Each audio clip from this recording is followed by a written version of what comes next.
Jersey, and Pitt, traveling 75 miles south on 79, encroaching on Morgantown. But Rich Rodriguez ready for this rabid, rancorous rivalry. For the players on the field, it's about introspection, gathering their final thoughts before they squabble up. This is the 108th edition of West Virginia against Pitt. Welcome everyone to ESPN College Football presented by Chili's. This is the Big 12 on ESPN. West Virginia Mountaineers trying to bounce back after losing last week against Ohio out of the MAC. Meanwhile, Pitt trying to improve to 3-0. Wow, what a day in college football. Somebody beside me's alma mater made a big kick a moment ago. 55-yard field goal to win it all. We would have lost him otherwise. How do you feel about that? Congrats to Brent Key and that crew. Yeah. Aiden Burr with the big kick. Haynes King once again a warrior. Just happy for my Jackets, but excited for this one. Hey, let's talk about this. Rich Rodriguez now, when you look at him in his second stint and tenure here, in his first time around, 4 conference championships, but he says he's back to quote-unquote finish the job, Roddy. He was on the precipice of a national championship game appearance in his last stop at West Virginia. It was this Pitt crew that prevented that from happening, but he's back. He knows what it takes to win here in Mountaineer country, and he knows what it takes to build a successful program. Pat Narduzzi, meanwhile, told his team to a man that we are going to get West Virginia's best. Unlike a week ago, this game will be different. Yes, it will. The thing is, he's got a couple of stars on his team. You start on the offensive side with a guy whose stature and explosiveness remind you of Darren Sproles and whose stat lines remind you of Christian McCaffrey. That's Desmond Reed, the running back. He stands about 5'8", 180 pounds, but 3 games last year of over 100 yards rushing and 50 yards receiving. Last guy to do that was Christian McCaffrey. And then on the other side, you've got Kyle Lewis, who's one of the best linebackers in the country. Explosive, he'll be all over the field. Here's what it looked like a moment ago inside that Panther locker room before this backyard brawl. Bad intentions, check. Headphones, check. Washboard abs, check. Time to squabble up in this backyard brawl. Coming right back.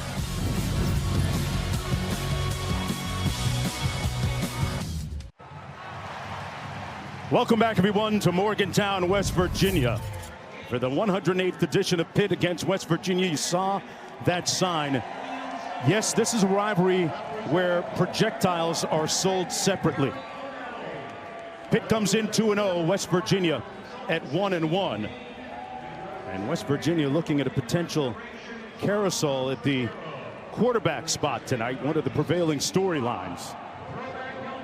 On a beautiful sunlit afternoon here in Morgantown. Let's go downstairs to Quinn. Pitt quarterback Eli Holstein will be in the center of the storm today here amongst the noise. And talking to him this week, he said that we had to embrace this rivalry, embrace the noise, and really enjoy this experience. Critical for him today is communication. Pre-snap at the line of scrimmage, he's a quarterback that likes to make checks and change plays. Can he operate efficiently with all the noise? And then lastly, as a sophomore transfer from Alabama, he's improved his pocket presence. He's a big quarterback, and he has floated between the tackles and made plays. He's tough to tackle, Mark. One of the challenges for the defense, Desmond Reed is going to be a prominent player either way in this game. He'll be out on the field in just a moment. Keep an eye on number 0 for the Panthers. He's not returning this kick. He usually does at times. This is to Spahn, and Spahn will take it out just around the 20-yard line. It'll be first down and 10 for quarterback Eli Holstein from there. Completed 75% of his passes for 304 yards last week. Last season in this game, he completed 301 yards of passing for 3 touchdowns in a late fourth quarter rally to bring the Panthers back for the victory. First down and 10.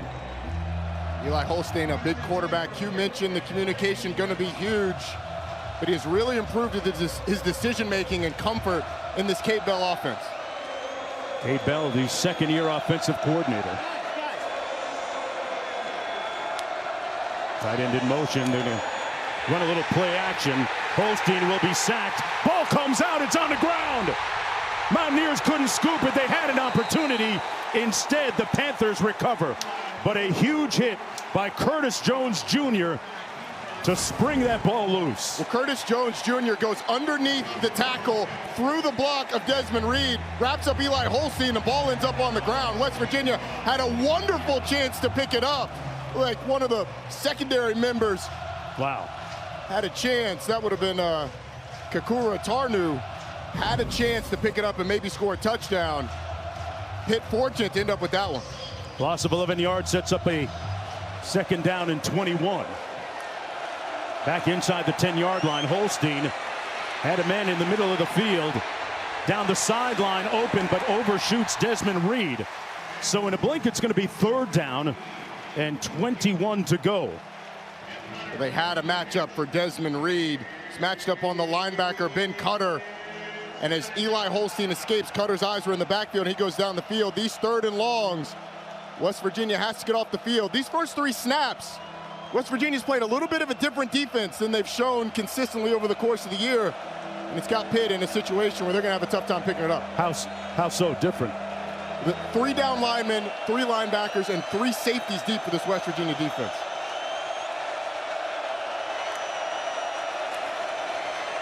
On the receiver screen, complete. Number 3, Hicks, the fastest of the Panther receivers. Nowhere to go. It's going to be a gain of 1. Fourth down and a quick 3 and out for the Pitt offense. Jason Chambers making the tackle for the Mountaineers. It's a situation where you just want to rally to the football and tackle. And it looks like West Virginia is going to get really good field position as long as this punt isn't an absolute boomer. Caleb Junko back inside his own end zone, about 7 yards deep. Preston Fox perched at his own 49-yard line. He'll have a chance to return this. Might have gotten a yard on the return. Let's check in with Q downstairs. Coming off a loss last week at Ohio, we asked head coach Rich Rodriguez who's going to play quarterback this week. He said 5 guys. And so apparently he's got a menu of 5 quarterbacks that we will see today. Nico Marchiol will start, the lefty, likely not a great runner, but he's their best passer. You'll see Jalen Henderson, another lefty. He was 0 for 4 last week in the throwing game. You also could see a youngster, Scotty Fox, who ran for a big touchdown against Robert Morris, Khalil Wilkins, or even Max Brown. 5 guys. Well, we'll make sure that we're watching up here. 8, 13, 6, 14. Those are the top 3 QBs. This is QB1. Completes it down inside the 30 to the 28-yard line. That was Rodney Gallagher, the third, on the other end of that reception. A 20-yard gain and a first down. Authoritative throw by Marchiol. Very good by Nico Marchiol. The safety rolled to the middle of the field, got it over the linebacker and down to his receiver.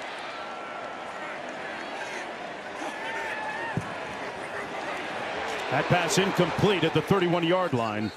Intended for Gallagher again. Oh, they're going to call it a catch. Check that. Man, how about this throw? Gets it over Kyle Lewis, and the safety, Javon McIntyre, was going from over the slot, sprinting to the middle of the field to have that middle third. Nico Marchiol saw it and delivered accurately. Loss of 3 on that previous reception. Marchiol under duress, and he's going to be brought down behind the line of scrimmage by Rasheem Biles. Back at the 33-yard line. A loss of 2 on that play. It's going to be third and long. They're going to go quick. They get lined up. Marchiol finds his man down to the 25-yard line. That's the tight end, Grayson Barnes, but short of the first down. 4th on that 8-yard gain. Yeah, I think it's smart to kick the field goal here. You're going to notice West Virginia's tempo is as fast as you're going to see in the country. I mean, this is a crew that is absolutely on top of the football as soon as they can, waiting to snap the ball, and it almost caught Pitt on that last snap. Kate Hensley in to attempt this field goal. Interesting field goal formation.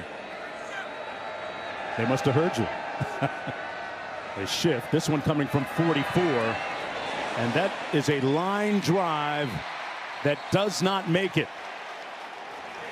An opportunity after taking over with good field position, gone to the wayside. And zeros on the board. Rich Rodriguez back on campus in Morgantown to finish the job. Pat Narduzzi's team dodges one there. First and 10 coming back the other way when we come back.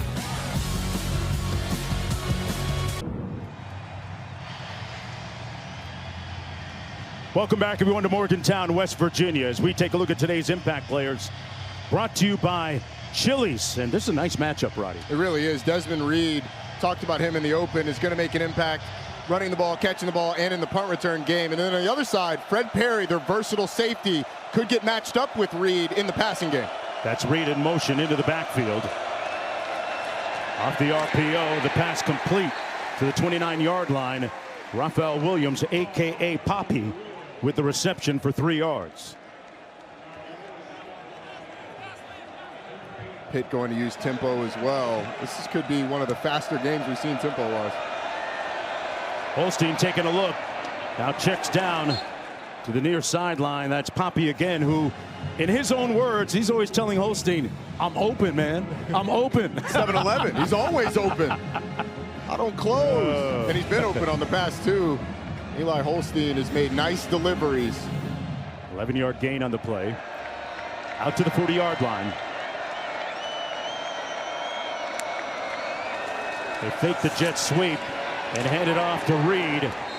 Reed out to the 48-yard line, brought down by Perry. That's the matchup Roddy was talking about a moment ago. Reed out of the bottom from Dade County, Carroll City, Miami, Florida. And Pitt really hasn't run the ball that consistently this year. Some of it was they've been explosive enough where they haven't had to. But running the football is certainly going to be something that Pat Narduzzi wants to do. 2nd and 2. A lot of guys around the line of scrimmage. For Eli Holstein, you can see him checking at the line of scrimmage. They hand it off and pick up the first down. That was Reed again. A gain from 3 yards. Perry with the tackle. Here's one of the key early plays already. It is. Oh, you see the ball come out. Watch Desmond Reed. As soon as the corner or the safety tries to pick it up, he collisions him, hits the ball out of his hands, and it ends up with Pitt having the football. Huge play. Holstein tried to send his receiver downfield, Kenny Johnson, but he got tied up. Incomplete with 9:37 to go here in the opening quarter. Pittsburgh a week ago defeated Central Michigan 45-17. They opened up 2 weeks ago against Duquesne and won 61-9. But Pat Narduzzi told his team that you better expect something different from these Mountaineers today in this regional rivalry.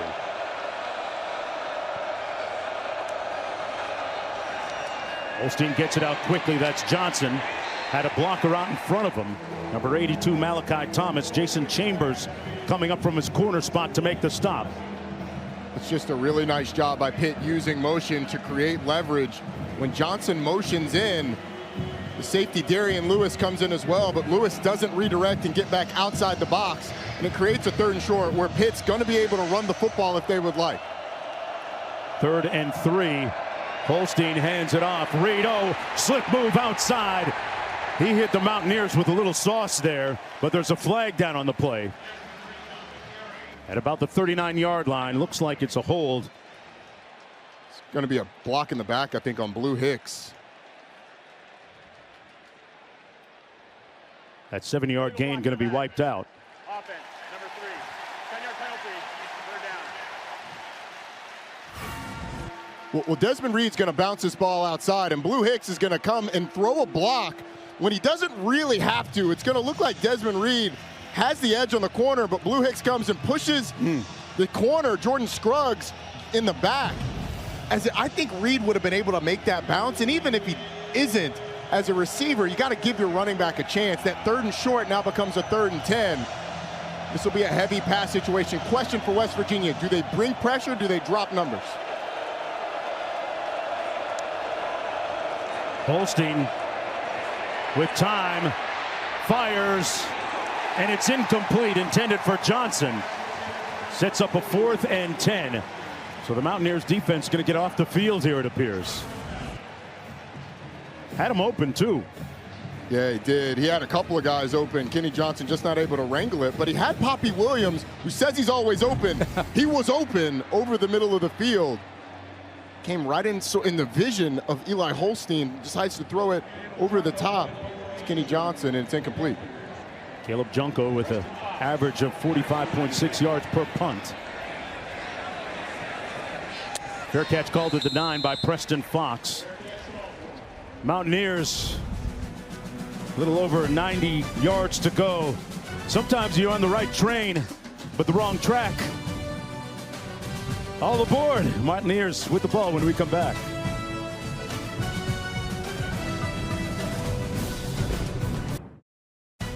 ESPN College Football is presented by Chili's 3 for Me, the best $10.99 you can eat, and in part by Xfinity. If you call yourself a football fan, you gotta have Xfinity. Back in 1976, undefeated #1 Pitt struggled to get out of their own way against the Mountaineers, but you remember Tony Dorsett. He led the Panthers to victory, 3 touchdowns, almost 200 yards on the ground. He was expelled from the game, though, for the first time in his career after a melee broke out in front of the Pitt bench near midfield. Pitt would win the game 24-16. Mr. Heisman Trophy winner as well, one of the best to ever do it. Clay Ash in the backfield, 1st and 10 for the Mountaineers. Got a nice seam over the right side of the offensive line and lunges close to the 1st down. And Clay Ash in the game starting because Jaheim White, their star running back, best player on this offense, out for the year after a horse collar tackle against Ohio. And Mark, he's not the only guy that's out. Jaden Bray, the starting receiver, also out for the year after a foot injury. So this West Virginia offense having a couple backups step in. Having to improvise. Here's one of the guys stepping in and stepping up. Ash again picks up the 1st down. How does that impact the Mountaineers specifically at those 2 positions, Roddy? Jaheim White was their most explosive player offensively, so I think it limits them. And then you get less experienced at the receiver position against a Pitt defense that likes to play tight man-to-man coverage on the outside. Ash motioning out of the backfield. Marchiol is going to be sacked for a loss of about 4 on the play. Jimmy Scott was the first defender to get there. He's one of their top pass rushers on that front. It'll be 2nd and about 14.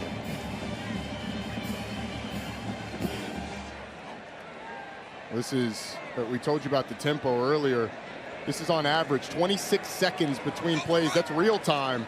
And then time per drive, they average 141 per drive. Some of that's the 3 and outs that go quickly as well.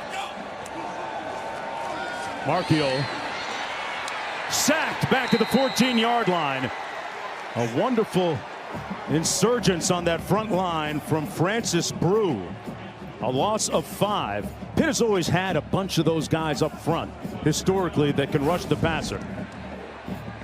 Yes, they have. And this is a group that may not have an individual star, but has a bunch of guys that are really, really good. And when West Virginia substitutes, it slows down the tempo because Pitt is going to take their time subbing a couple defensive tackles for 3rd and long.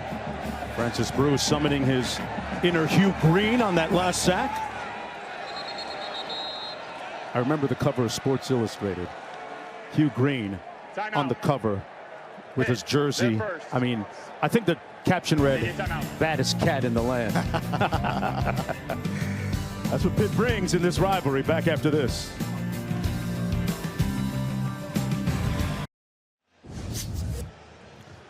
This was the scene just a few moments ago pregame. The Panthers showing a united front, figuratively and literally, embracing as one and taking the field in a game that means everything between these 2 teams.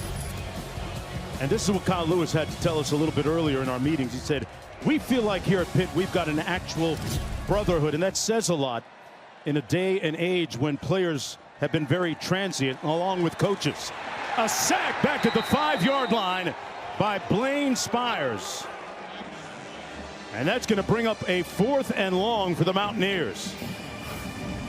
Well, here on this right side, Kyle Lewis goes up the field, and Blaine Spires goes underneath the tackle and just beats him with an inside move. This is a Pitt defensive line that may not have the individual stars that they've had in the past.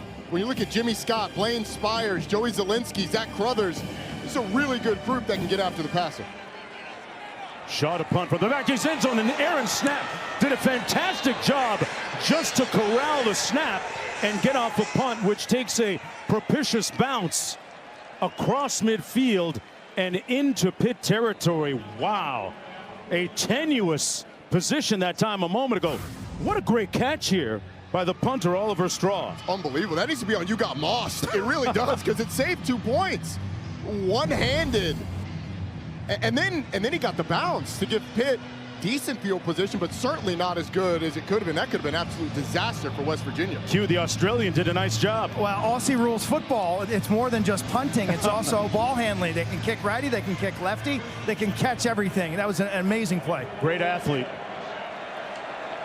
From the 47-yard line, first down and 10, Panthers. Reed takes it over the right side. Will gain about 2 yards, stopped up by Curtis Jones Jr. Setting up a second down and 8. The two defenses have dominated so far. I think we expected Pitt's defense to have success against West Virginia's offense, but the fact that this Pitt offense that's put up 400+ yards in each of its first 2 games, being held to only 25 so far in this one, that one's a little bit of a surprise, but Zach Alley doing a nice job of mixing up the looks. Holstein out of the shotgun. On the RPO, gets it out to Johnson on the edge. And Johnson lunges forward, will pick up the first down. Tarnu makes the stop on the 11-yard pass. Kenny Johnson, a 6'1" junior out of York, PA.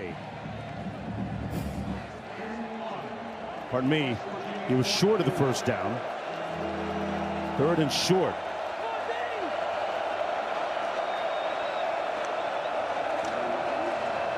Reed made a great jump cut near the line of scrimmage and scampers for about a 9-yard run. Coates finally dragged him down. So the defense that West Virginia's gone with on this drive is much more like what we saw in the first drive. Those 3 safeties deep and making it a fairly lighter, a lighter box, which means there's less guys in the box for West Virginia than there were. These 3 safeties back here. It's a little bit different look than you've seen so far this year. Hicks motions into the backfield. Reed straight ahead. His forward progress taking him up to about the 30, a 4-yard gain. Ben Cutter making the tackle on the play for the Mountaineers. This Pitt offense, Roddy, feels like it's gaining a little bit of momentum and rhythm. It is, and it's because they've been able to run the ball. When you've got a light box, it means you've got more blockers in the box than they have defenders. You got to be able to run the football, and Pitt being able to do that helps open up the pass game, because West Virginia almost daring Pitt to run the ball with this alignment. Reed has been able to do that successfully so far. Saw his numbers a moment ago. Back to pass. Holstein scrambles and pushed out of bounds at about the 29. Good pursuit and pressure by Devin Grant, a 1-yard gain on the play. Devin Grant does a really nice job of just getting around the corner against the tight end. And that's a mismatch with a big 265-pound Grant's able to get around the corner. Now on a 3rd and 5. And Zach Alley likes to dial up some pressure from time to time. We have not seen that on a 3rd down so far. But this is an alignment that looks like it's man-to-man coverage. You could get pressure. They've got to locate Poppy Williams. He's a favorite target in these situations. Holstein downfield for his tight end, incomplete. Intended for Justin Holmes, but he overshot his receiver. It appeared he had him open. It did, but the pressure. I mean, West Virginia brings 3 players up the middle on this blitz. You're going to get 1, 2, and then the safety 3, all blitzing up the middle right in the face of Eli Holstein. He has to move a little bit. Pitt actually does a decent job picking it up, but just misses the throw. And then now Pitt's got the offense out here on 4th down. They're going to go for it on 4th and 5. 2 of 4 and 4th down conversions this season. Holstein gets it out, completes it. The catch made inside the 10 and still going. Malachi Thomas. And that's going to be a 1st and goal now for Pitt. A 22-yard gain. We have a flag on the play, though.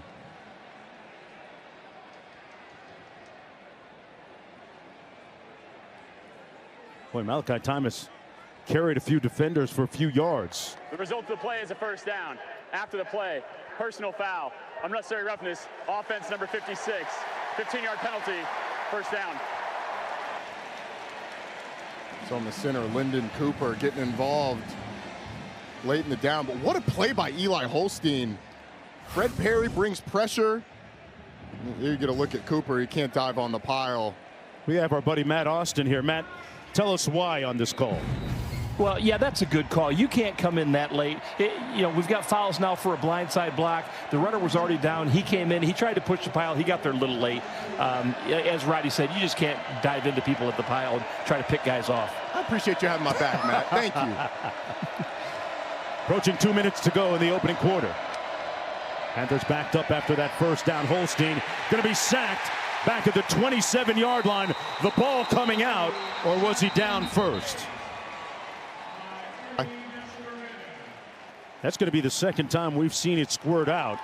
The first one wasn't fumble, but Sternin was the first one to get there.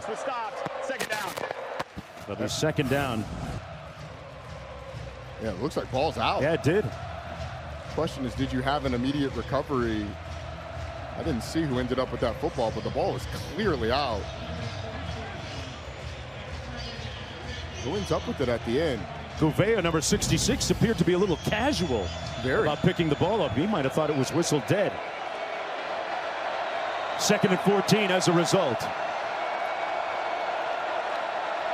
Reed split to the top of your screen.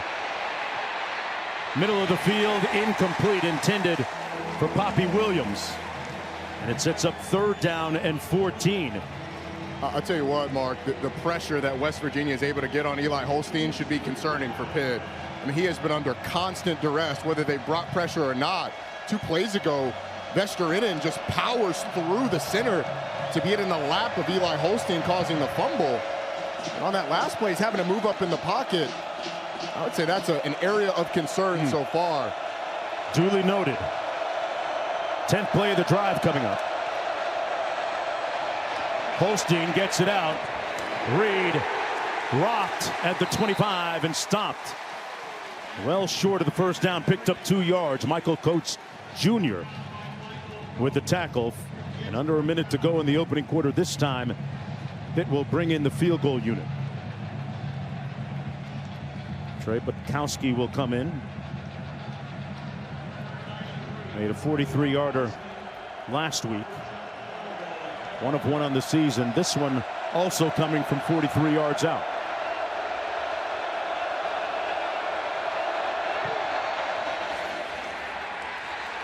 And he pushed it to the left. So both teams with errant field goals, both missing an opportunity to get on the scoreboard. Zeros on the board as we go back to the studio.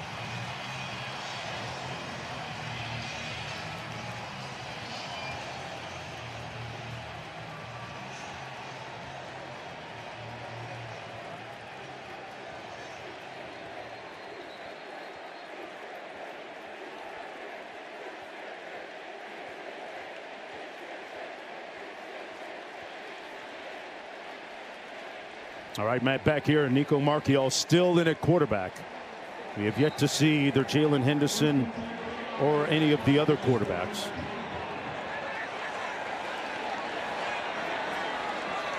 "21 seconds to go in the opening quarter.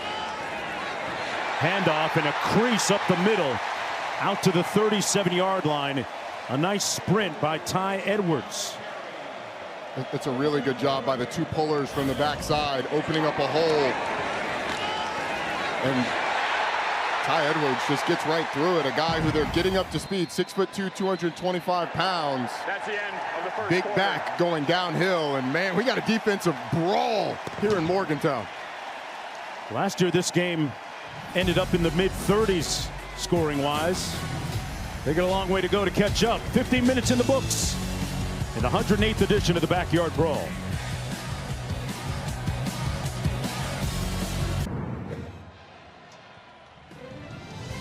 Welcome back, everyone, to Morgantown. Coming up at 7:30 Eastern over on ABC. Number 3 LSU hosts Florida in Death Valley. Florida trying to bounce back after that disconcerting loss against South Florida last week. That'll be a good game. Florida wasn't far away. A couple crucial mistakes against South Florida. 1st and 10 for the Mountaineers. Marchiol Out near the 40, a 3-yard gain to Gallagher. McIntyre making the tackle on the play. 2nd down. Rich Rodriguez, there's a lot of memories of these games against Pitt in this backyard brawl. And when we asked him yesterday if one jumped out at his mind, he said it was the one in 2005 in which quarterback Pat White had a huge game, a lot of production against Pitt on a frozen field. Had a chance to catch up with Pat White on the field before the game. Talking about a guy that could play, man. And he could sling it. Versatile quarterback. Another lefty like the guy now. Completes that pass to Gallagher, the 3rd. But stopped up short of the 1st down by Sean Lee Jr. 6-yard gain, setting up a 3rd down and short. It's a really nice job of using the play action to get Nico Marchiol on the perimeter. 3rd and 2. Marchiol hands it off to Ty Edwards, who moves the chains. Let's go down to Quint. I spoke to Coach Rodriguez during the 1st quarter changeover there. Offensive line, the big question mark right now. They've got to protect better, but he wants to see Nico get the ball out faster. And what you're seeing on this drive, Mark, is a lot of quick game. Little 1- and 2-step drops, boom, the ball's out. They've got to get out of the pass protection business. No doubt, Q, and it's gotten them successful 1st and 2nd down plays so they can get into their tempo. For these tempo teams, a positive play on 1st down is so crucial. 43 total yards on offense so far for West Virginia. A nice slant caught over the middle. Wow, and Cam Vaughn hung on to the ball after taking a jarring hit, and they moved the chains again. Pitt brought pressure, and West Virginia did a nice job of picking it up.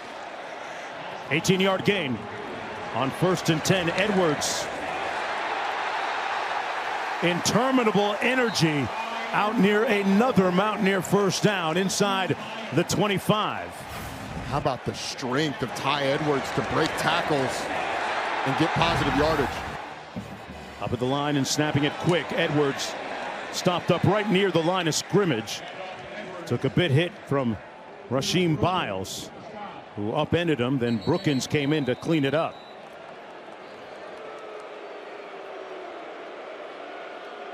Got a Pitt player down, and these West Virginia fans don't like it booing, but that's a legitimate injury.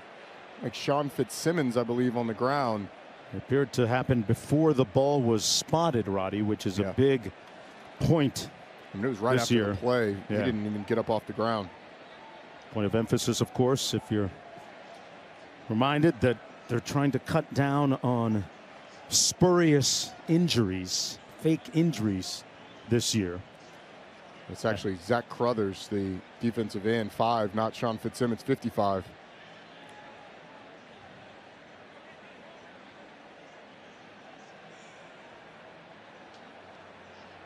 Panthers defensive front has registered a couple of sacks here already today. Hey, the WNBA playoffs tip off tomorrow, and we'll have all 4 first-round games for you. Boy, what a great story the Golden State Valkyries are. They got the most improved player in the league this year, Veronica Burton, and Natalie Nakasi as maybe the coach of the year. They take on #1 seed Minnesota, Indiana, and the Fever taking on the Atlanta Dream as well. 3 o'clock on ABC, Liberty Mercury, and the night with Storm Aces at 10 o'clock Eastern time. I'll be on the JOB with Carolyn Peck. I was gonna say, hopping on the JET out there to Vegas. They're reviewing to see if Ty Edwards got the 1st down, but the Atlanta team has got us all daring to dream. You excited, right? That's pretty excited. That's your crew, the Dream. Pumped. They are checking to see if he made the 1st down or not. His knee appeared to be down. Well, they've got a better view than we do. That angle looks like he's short. Based on what we saw, I would expect the ruling on the field to be upheld. What do you make of the job that Ty Edwards has done so far coming in for Jaheim White? He's done a really nice job. He gives him a physical presence from that running back position. A guy that's on his 5th school in his career, was at Georgia Military Academy in 2019, junior college in 2020 and 21, UTSA in 22, Northern Iowa for 2 years. But because of the ruling, Diego Pavi ruling, gets those junior college years back.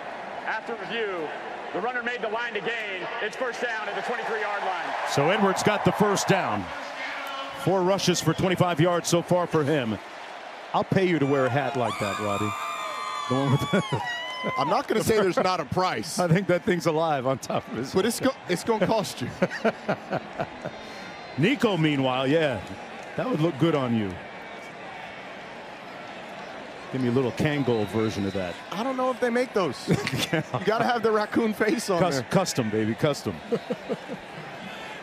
Nico Marchiol, meanwhile, 6 of 6 for 50 yards passing. First down and 10 from the 23. They fake the reverse, and the pass complete to the tight end, Grayson Barnes. Out of Rockland, California, they're getting up to the line of scrimmage quick. And we've got the clock in the upper left-hand corner to show you just how fast West Virginia is going to run the ball or run the next play. Looking at the sideline, not giving this Pitt defense much time to get set and get going. Cam Vaughn split wide to the field. Marchiol hands it off inside. A crease and a touchdown. Touchdown, Edwards.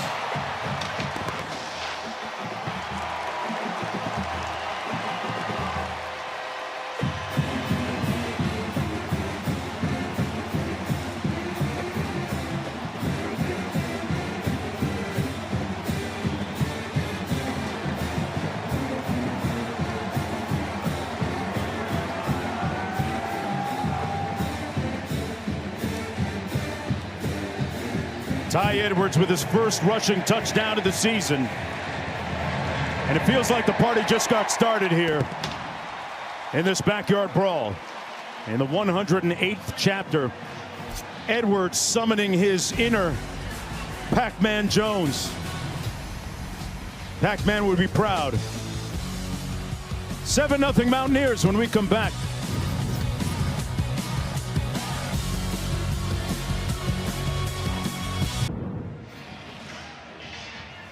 This was that last play. At 24 seconds after the ball went out of bounds, West Virginia runs a little counter. You're going to get 2 blocks, one of them coming on Kyle Lewis, the linebacker, and right up the middle goes Ty Edwards. But the trick play, the fake reverse to the tight end, 24 seconds later, you get a downhill run, and you're in the end zone. Set that up very well. On the kickoff return out to the 20, it's Deuce Spahn. Let's check in with the studio.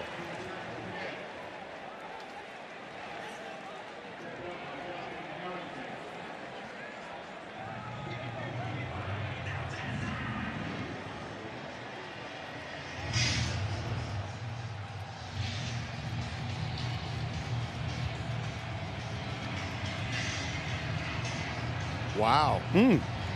How surprised are you by that? Very. I mean, Tennessee hasn't beaten Georgia since a Hail Mary in 2016. And I believe the average margin of victory is well over 20 points. Georgia getting worked. The offensive concerns for Georgia are real. Holstein on the RPO hands it off to Jules Goff, who has checked into the backfield. Gets his first touch, 1-yard gain on the play. Pitt's got to regain some of this momentum. Some of it comes with running the football, but if you get into passing situations, which typically second and longs are passing situations for this Pitt offense, you got to protect Eli Holstein. He's been under duress a lot. On 2nd and 9, Holstein surveys, takes out his do-it-yourself kit and comes up about a yard shy of the first down, setting up a 3rd down and 1. Fred Perry making the tackle for the Mountaineers defense, an 8-yard gain on the play. Tell you what, Reed Carrico had a great shot at sacking Eli Holstein in the backfield. But this 3-3-5 defense or 3-2-6 defense that West Virginia's in has been giving Eli Holstein fits.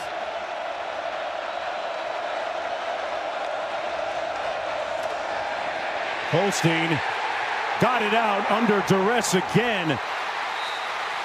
And they're going to blow it dead. It's going to be an incomplete pass. Good pressure, though, by Braden Siders. Tremendous individual effort by Braden Siders. Coming off the right side. He's going to go down inside and then spin back out once he feels the hole. And once again, it's man to coverage on the back end. Nobody's able to get open quickly enough. Eli Holstein under pressure. Just has to chuck it out. Partner, isn't me or has Holstein been a little bit loose with the ball today? He has. It is not just you. I saw the fumble earlier that wasn't called. That one, a very dangerous kind of shove out wide. Junko with the punt. Fair catch back at the 30-yard line by Preston Fox. It'll be 1st and 10 after that 41-yard effort. When we come back, each one teach one. Quint with more on Teacher Talk.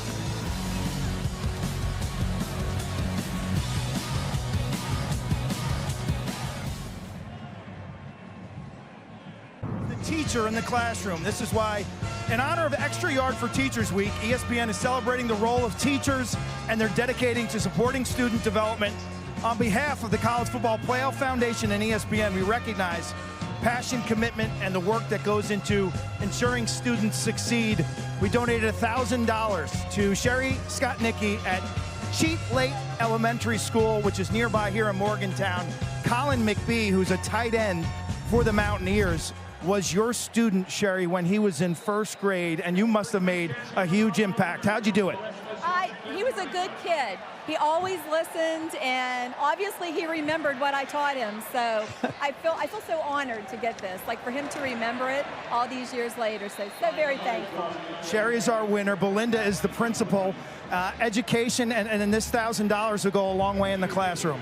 Absolutely. We're so appreciative. On behalf of Cheat Lake Elementary School and Montague County Schools, we just thank you for recognizing the excellent teaching that Sherry does and for recognizing the long-lasting impression that teachers have on students' lives. Thank you, Sherry. Mark? All right. Teachers doing a thankless job. Shot downfield into traffic and coverage. And incomplete. Sherry doing a real wonderful job with her kids, and it must feel great to have one of your students out there in the field, right? It's got to feel awesome. We thank all of our teachers. I've got 2 elementary school age children, and let me just say, having a classroom full of them is a task to deal with every single day. So thank you so much to our teachers, and what a wonderful story on game day this morning. Yeah, and a shout out to Gloria Miranda Jones at Dolphin Bay Elementary School in South Florida. Does a great job with her kids as a teacher. That pass incomplete on the slant. Cam Vaughn was the intended target. That's a guy that they want to target a lot, but he's been a little bit conspicuous by his silence in terms of catching passes today. Well, they had him open. He ran a little wheel post behind it. Got a natural pick out of it. Nico Marchiol just missed him. They actually picked up the blitz pretty well. Right. And it didn't pan out. Here's the punt. Kenny Johnson is going to be driven back all the way to the 15-yard line. Dodges one defender. Turns it north-south. Johnson all the way up to the 40-yard line. A nice return. Mountaineers claiming the ball came loose on that 52-yard punt, a 24-yard return.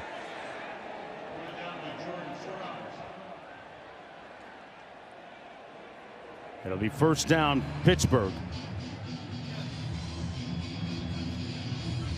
Okay, Cheese, 50-yarder for the win. You thinking what I'm thinking? Ice the kicker. Something better. Is that Terry? Did you just get hired? Dude entered the portal and came out a legend. Want it, need it, cheese it. I still have a bunch of those from the Cheez-It Bowl we did last year. Do you? I wonder if they're a little stale now. That was back in January. 1st and 10. And they're going to review this to see if it was a fumble or not. On the punt return. I didn't see the ball come out and hit the ground, but I did see a West Virginia player punch at it. Yeah, Kenny Johnson was the Pitt player right here. If you take a look, Johnson, nice return of about 24 yards, but right there, was he down or not? Looked like he landed on one of his teammates. Well, it's also when the ball's punched at by Jordan Scruggs, does the ball start to move? Because if the ball comes out before he's down, Scruggs clearly gets up with the football. Yeah, we can't even see the ball from this angle.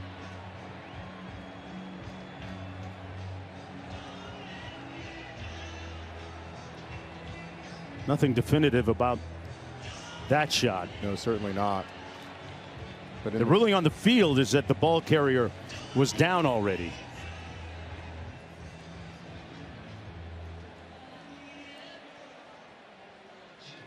Obviously, the ACC Replay Center in Charlotte is an ACC crew. They've got all the angles. Let's bring in Matt Austin, our rules analyst, Roddy. Let's wait first. The ruling on the field is upheld. First down.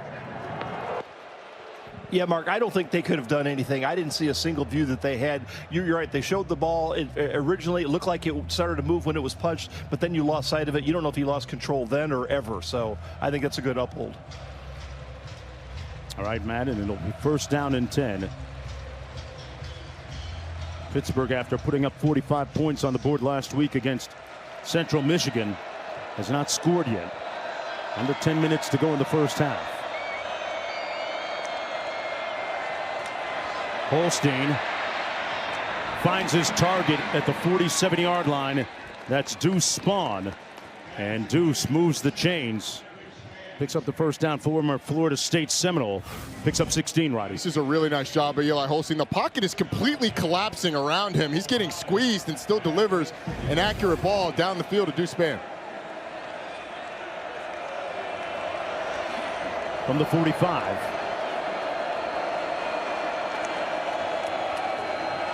Williams in motion. Wide open at the 28-yard line. He makes the catch. And Poppy making a little bit of noise with his play and his mouth right now. First and 10. Personal foul. Roughing the passer with targeting. Defense. Wow. Number 33. Penalties half the distance to the goal. Automatic first down. The previous play is under review.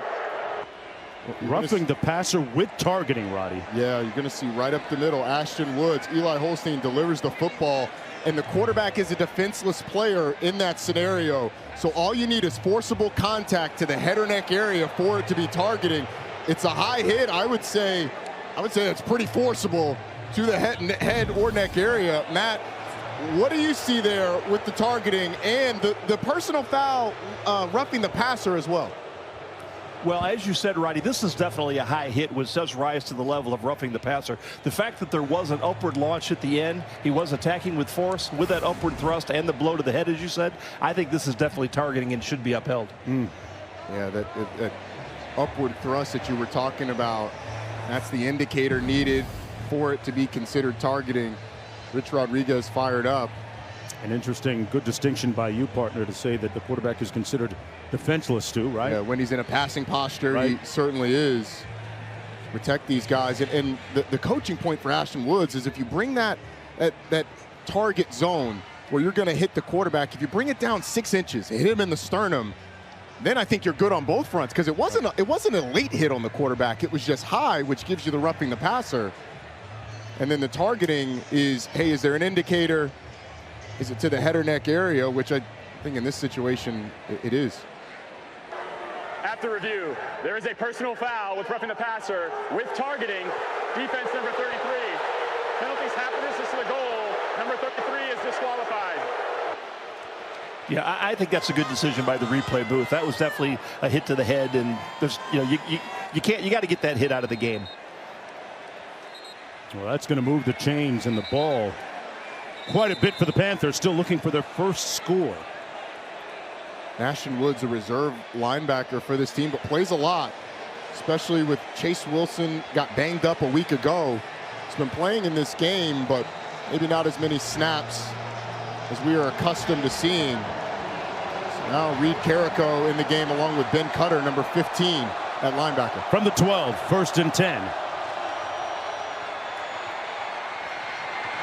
Eli Holstein keeps it himself and makes it down to about the 6-yard line. Holstein put up 300 yards passing, 3 touchdowns in last year's comeback victory. 2nd and 5 coming up. Young man who told me that Josh Allen is the guy that he likes to watch a lot of video of and kind of take parts of his game from him. Reed is out of the ball game. Jalen Williams is in at tailback. Holstein fires, picked off in the end zone. It's coming back the other way. Darian Lewis with a huge INT.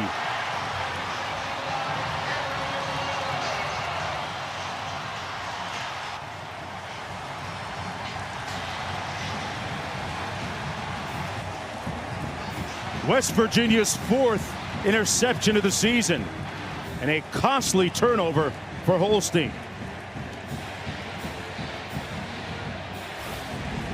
Well, you're going to get these two receivers going in, and Zion Fowler-El is the one that he's looking for. It's just a throw that's behind the intended receiver. It's a little confusion about who's going first, who's going second. It's a poor throw by Eli Holstein behind his intended target, and an easy interception. What a turn of events after a penalty and a nice drive by Pittsburgh to get down inside the 10-yard line and throw the interception, and West Virginia gets the ball. From the 10-yard line, 1st and 10. Coming back the other way, Nico Marchiol, still the quarterback, hands it off. Edwards, who's doing a very remarkable job filling in for Jaheim White, running back number 1, who's out for the season, the result of a knee injury. Picked up 5 on the play. Roddy, what do you make of the fact that we have only seen one quarterback so far for the Mountaineers? Well, I think it means that they like the way Nico Marchiol is operating this offense.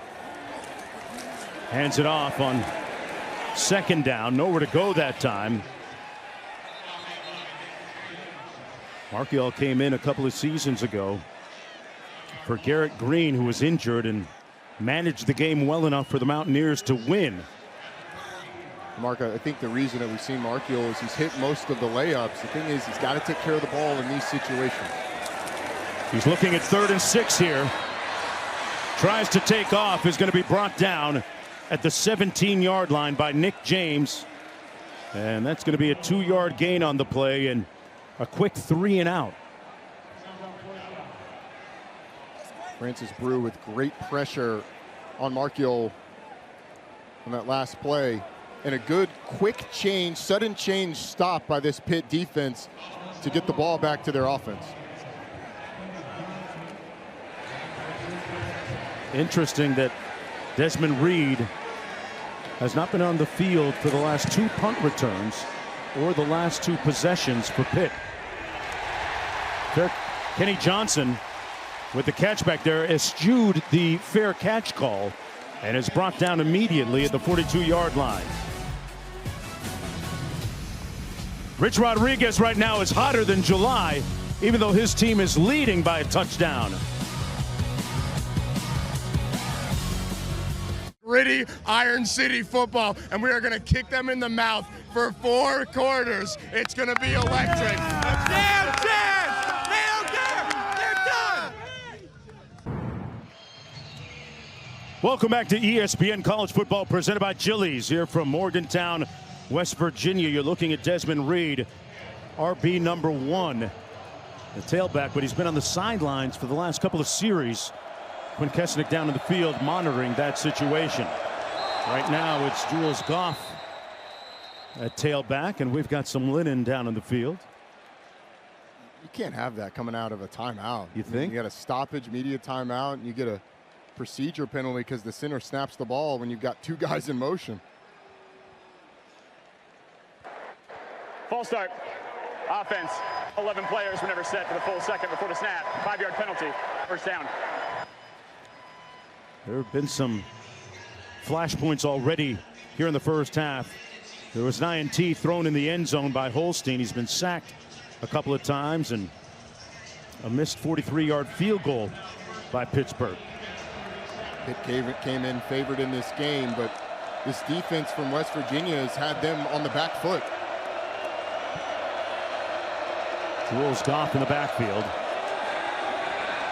On the RPO, the pass complete at the 40-yard line to the tight end. Pardon me, that's Bryce Yates. Check that, Holmes. 5-yard gain on the play, and for every 20 years, Allstate has celebrated every field goal and extra point made by participating universities by donating to the university's General Scholarship Fund, supporting student athletes. Thank you, Allstate. On 2nd and 10, Holstein had it batted down, deflected at the line of scrimmage.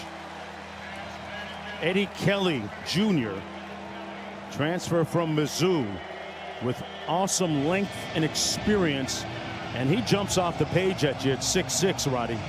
Well, Zach Alley, defensive coordinator, said he's 6'7". Yeah. Looks like he belongs in the SEC. sets up a big 3rd down for this Pitt offense. I would expect something to get the ball out of Eli Holstein's hands quick, particularly if it looks like West Virginia's going to bring pressure. He's 10 of 18 for 96 yards passing. Holstein, pressure coming, and he's brought down short of the 1st down at the 44. Gain of 2, and once again, it's Kelly Jr. Orlando, Florida. Pitt opting to go with the downfield throw, and they actually picked up a blitz. Both linebackers blitzing through the A-gaps. West Virginia picked it up, or Pitt picked it up pretty well, but West Virginia's still able to get off the field because no one's open downfield. Good coverage, and Junko with the punt. Places it perfectly at the 3-yard line. Mountaineers with 97 yards to go as we check in with the studio.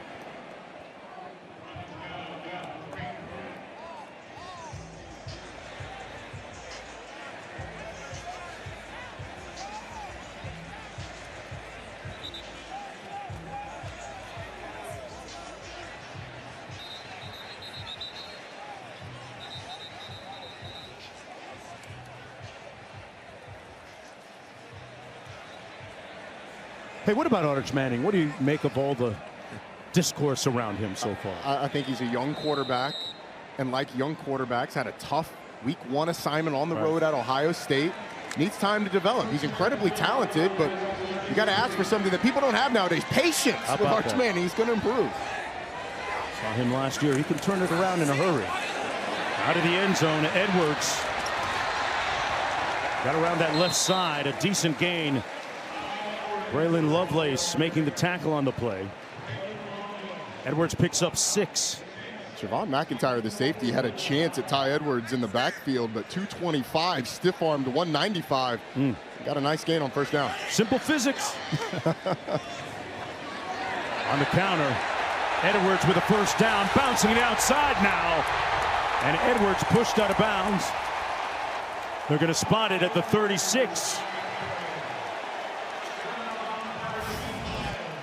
Well, it's the couple blocks by number 54, Walter Bear Young, and then the tight end that are able to spring Ty Edwards on the edge. And the secret to beating this Pitt defense that dedicates so many bodies to stopping the run, you can run the football or hit explosive plays down the field. Those are ways to really gash this Pitt defense. And that was the longest run of the day, 27 yards.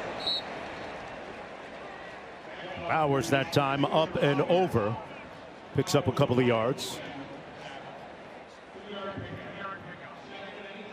2nd down and 8 coming up, approaching 4 minutes to go in the 1st half. Mountaineers with some 80 new players this year, but Coach Rodriguez telling us that to a man they sense the significance of this regional rivalry. The ball seemed to come out. Pitt could have had it, couldn't squeeze it, still loose. They're still looking to locate it. And the Mountaineers may have caught a break and recovered it. Wow. That ball was on the field for longer than it takes between snaps for West Virginia to run a play.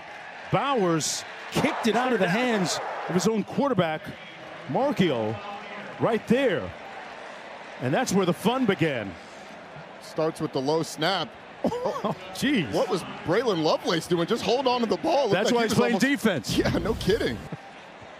Like he could have just held on to that thing. Maybe it knocked it out when he hit the ground. But wow, man, what an opportunity lost for Pitt. All that, Roddy, and a loss of 2 yards as a result. Back at the 37, 3rd and 9. Marchiol gets it out.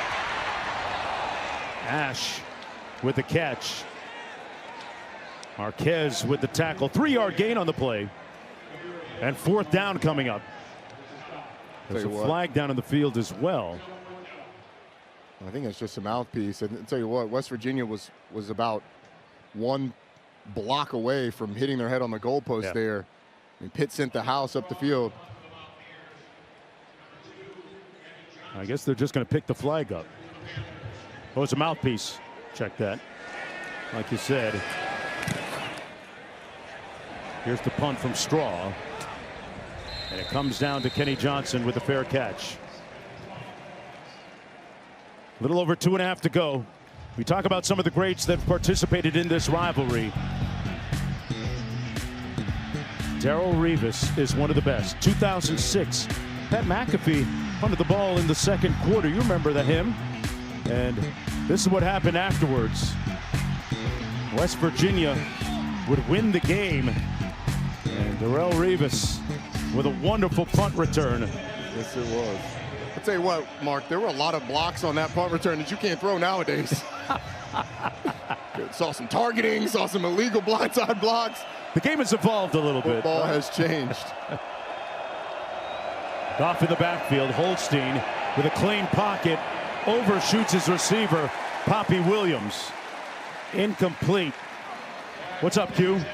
Desmond Reed remains a spectator on the far sideline, on Pitt's sideline. He's got his helmet on. It looks like he's ready to come back in the game. He hasn't been receiving any attention from the training staff, but this will be the third consecutive drive that he's a spectator. That's a big deal. This is a guy who averages over 150 yards all-purpose for the Panthers. Yeah, so rushing and receiving. So good with the ball in his hands, creates mismatches in the receiving game, as you were saying, Mark. Got a little motion out of the backfield, and nice catch that time by Bryce Yates. Picked up 6. Setting up 3rd down. I wonder if you're Pitt, if you just don't take this thing to the 2-minute timeout. They do not. Holstein fires, got a man, and some unclaimed domain out in front of Yates. Still on the loose. Down to the 5, 1st and goal, Pitt. That was the big one they've been looking for. 68-yard pickup. What a play by Bryce Yates. Gets one-on-one with the safety, Kakura Tarnu, and an explosive play in the backyard brawl gets Pitt in great field position.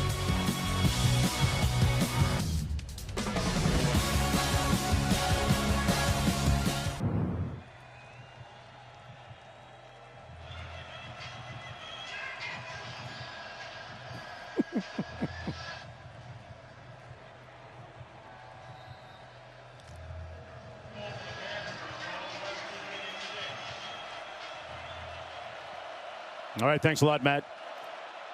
1:55 to go, coming out of the 2-minute timeout. Holstein, after that 68-yard longest play of the game, the ball appeared to be fumbled momentarily.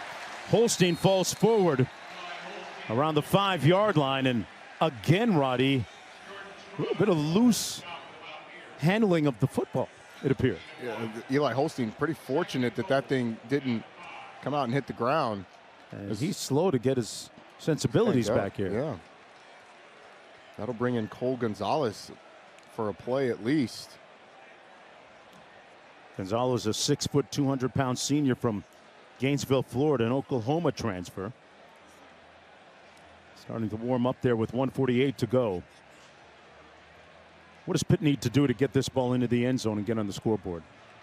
Well, big question is how much do you trust Cole Gonzalez to throw the ball? Because I think if you're West Virginia, you got the backup quarterback coming in.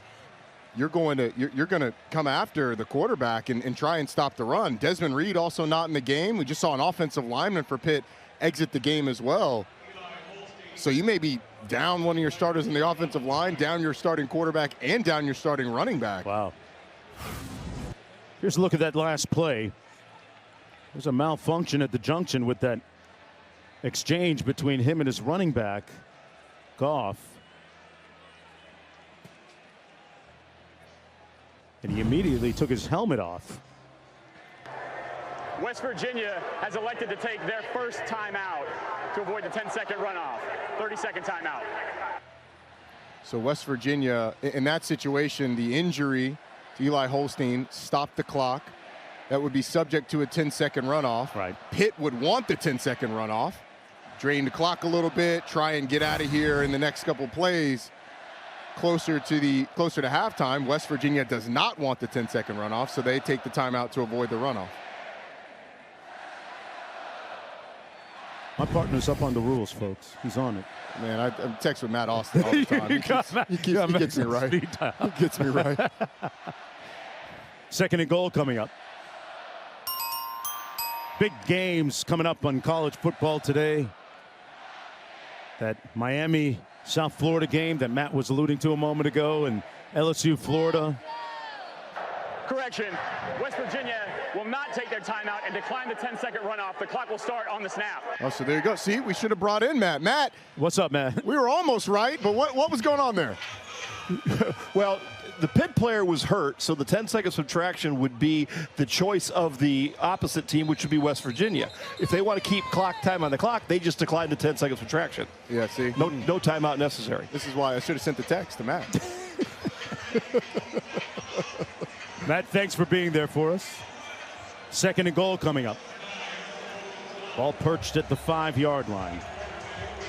Desmond Reed, the most potent force offensively for the Panthers, not in the football game. Goff in the backfield. Pass way over the head of the intended receiver. Fowler, L. Wow. Gonzalez just airmailed that. I don't know how, if you're Cade Bell. That thing was higher than San Francisco rent. Not only that, but it looked like a punt. I don't know how, if you're Cade Bell, the offensive coordinator for Pitt, you call another pass, because that thing looked like Cole Gonzalez was juiced up. Whew. West Virginia still has all 3 timeouts. If you get a stop here, West Virginia's going to get the ball back with plenty of time. I would expect Pat Narduzzi is going to call a timeout. Yeah, play clock already down to 4. And there's the timeout on 3rd and goal. 30 seconds. Holstein still on the sidelines.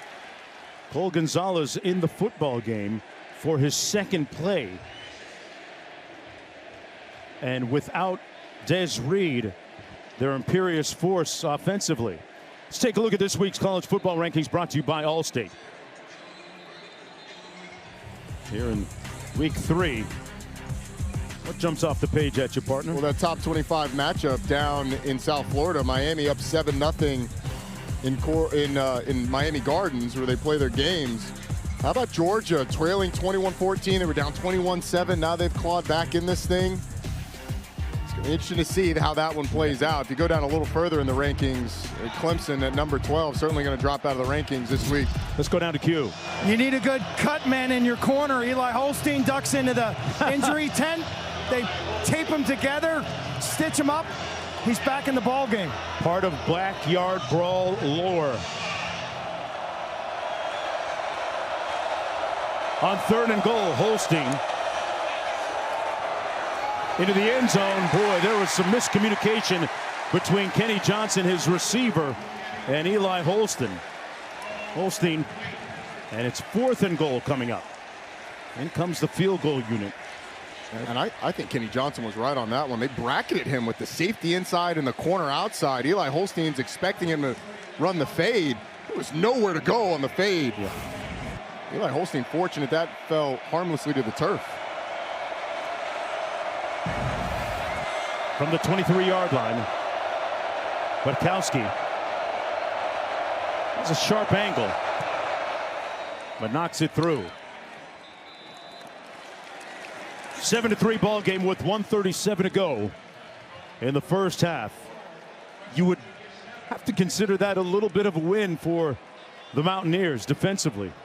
Absolutely. You had Pitt in a 3rd and long situation, and then the big play to Bryce Yates down the field gets Pitt inside the 10-yard line. Pitt a little unlucky that Eli Holstein gets banged up and is out for that 2nd down play. But a big win for West Virginia defensively, and I think you would consider this half of football a win for West Virginia's defense. They've been excellent here in the first quarter. And Pitt's only got they're over 200 yards of total offense now, but they started really slowly.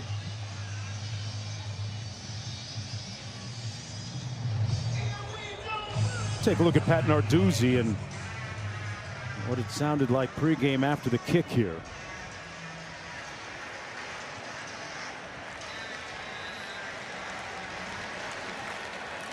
These two schools are separated by just 75 miles on Interstate 79.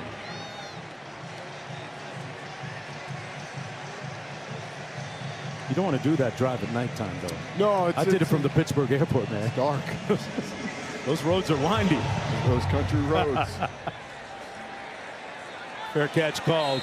It'll be 1st and 10 from the 25 for the Mountaineers. Here's what it sounded like pregame. Let's go, coach him up today. Let's go, wideouts. Let's go, Poppy. You're always open. Let's go. Turn loose. Win a motor today. You got me? Let's go. Let's go. Line starts up here. Starts with you guys. Let's go. Execute. Focus. Great focus, baby. Let's go. Yes, sir. Looking fast right here now. White lightning. Right now it's on his defense, former defensive coordinator, and several stops, including Michigan State several years ago. 1st down and 10 for West Virginia. Handoff is to Clay Ash. How surprised are you that we've only seen one quarterback for the Mountaineers so far? The way that they've operated offensively and really the way their defense is playing, you want the quarterback that's going to take care of the football. And Pat Narduzzi knew, based on what you just saw, this game was going to be a close one. It's playing out that way. 6 of 8 games decided by 7 or less. A nice rope complete to the sidelines. Number 29, Preston Fox. They've got 3 timeouts remaining, a 12-yard gain. 1st and 10 from the 40. Plenty of time. The kicker, Cade Hensley's already missed from 44 in the game, but we were told Ethan Head could hit from 50-ish, so that's where West Virginia's looking to get. Between the tackles this time, Clay Ash out of Leesburg, Virginia. And there's going to be a timeout called. Timeout. West Virginia. Mountaineers will use their first of 3. To go back to the quarterback situation, Mark, I think that West Virginia would go to another quarterback if you're looking for a spark in the run game and you need that quarterback run to be a part of it. Or if the quarterback was really struggling to hit basic throws, easy access, open throws. Nico Marchiol, for the most part, has been pretty good at hitting those. And then while his numbers aren't eye-popping, that's 76 yards. A lot of that comes on 1st and 2nd down to get drives going. You want the guy that's not going to turn the ball over in a defensive struggle like we've got. And I love what Coach Rodriguez told us. He said, it's not what you call, it's what you can execute. Yeah, yes it is. And Marchiol has been executing fairly well, 9 of 11 passing so far. His team leading where it counts. Ash in the backfield. Marchiol rolling to his left and throws back across his body, incomplete, intended for Cam Vaughn. Well, kick off your Week 2 NFL Sunday with the Countdown Crew on ESPN and the all-new ESPN app. Tomorrow at 10 a.m. Eastern Time. Saquon Barkley goes one-on-one with Marty Smith. Aaron Rodgers makes his Pittsburgh home debut. And Randy's best catches of the week in You Got Mossed. All coming up tomorrow morning. Under a minute to play in the first half in a low-scoring game so far. This is Ash. Stopped up after a gain of about a couple yards. And a timeout called by Pittsburgh. With 53 seconds to go, that'll be the Panthers' second timeout.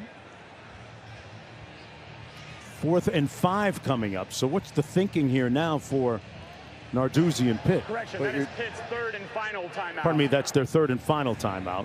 Well, they're trying to get the ball back to their offense that operates with a lot of tempo naturally. You get them the ball back with somewhere around 45 seconds left. Okay.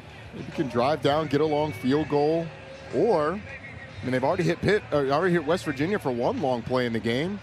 Maybe you can find yourself getting another one of those and sneak out of here with another score before West Virginia gets the ball first in the second half.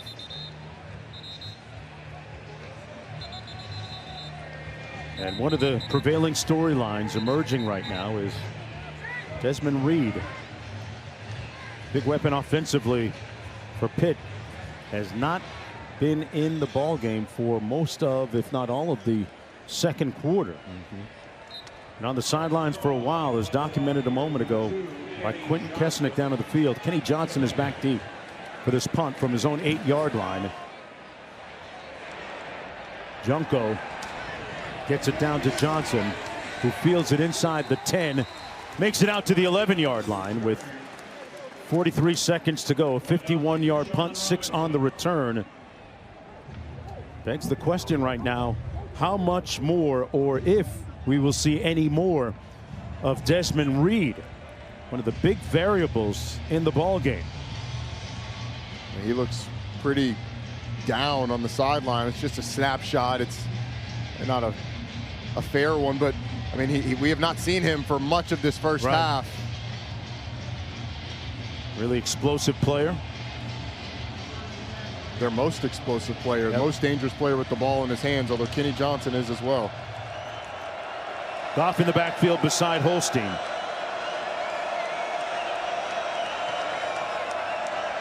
Poppy Williams in motion.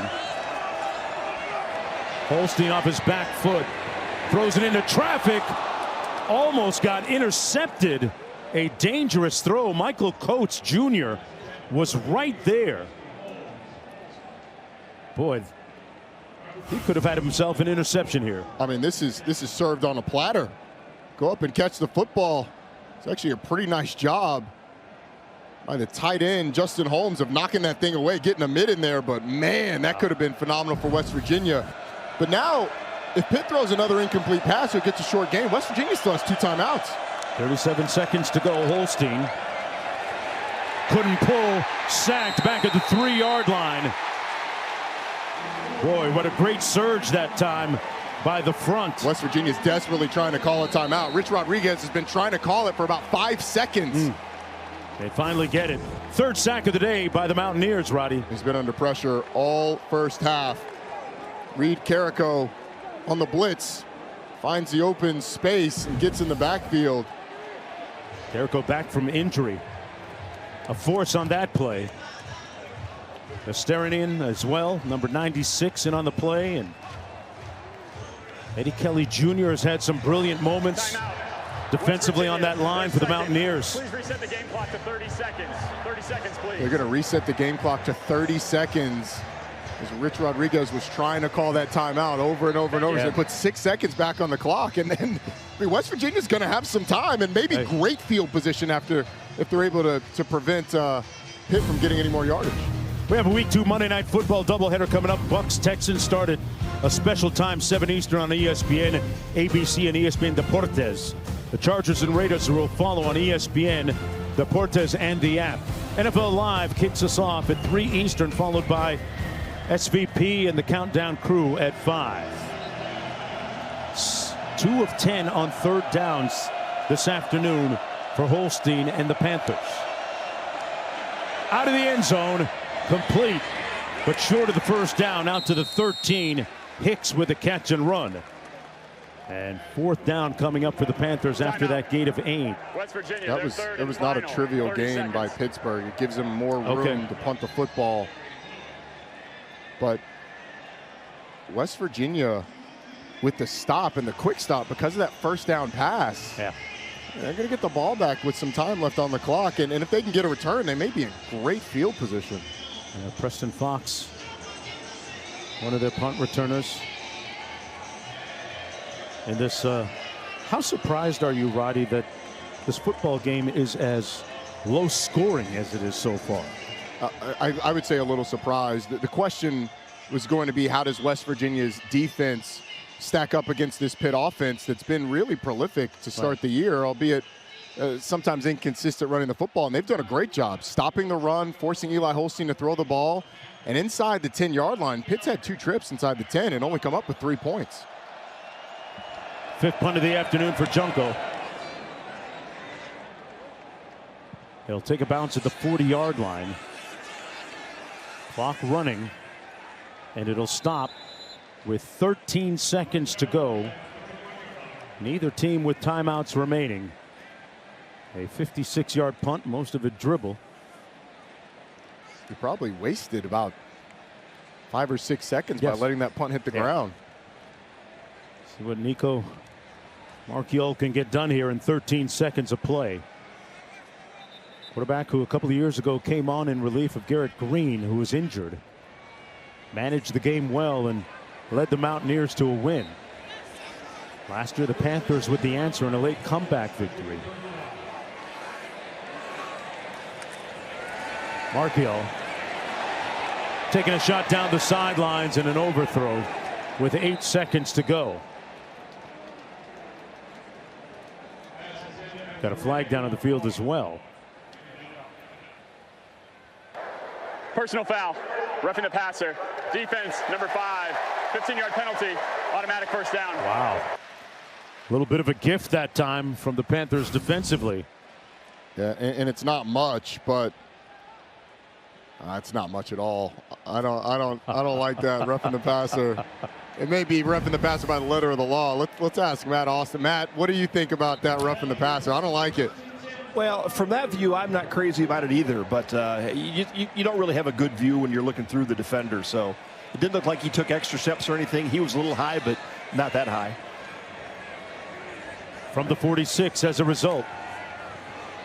See how many plays he can get off. This probably will be the last one. Marchiol got to safely get down, picked up the first down, and a flag is thrown after the 12-yard gain, and this might put them in field goal range. It certainly is. It's going to be on Rasheem Biles. I mean, Nico Marchiol's sitting on the ground, and Biles throws in an extra hit. And it's a defensive penalty. They're going to get a shot at a field goal here. Cade Hensley might have an opportunity. Either him or Ethan Head, who's the long-range place kicker. I think it's going to be a late hit.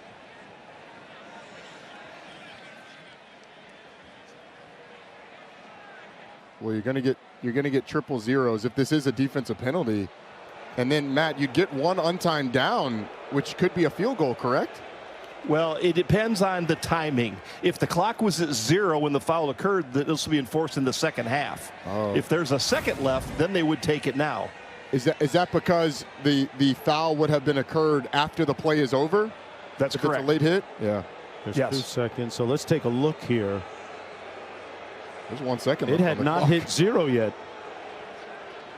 Yeah. It appeared as if there was a second to go. Which means a scenario of them being able to kick a field goal on an untimed down would play out, right?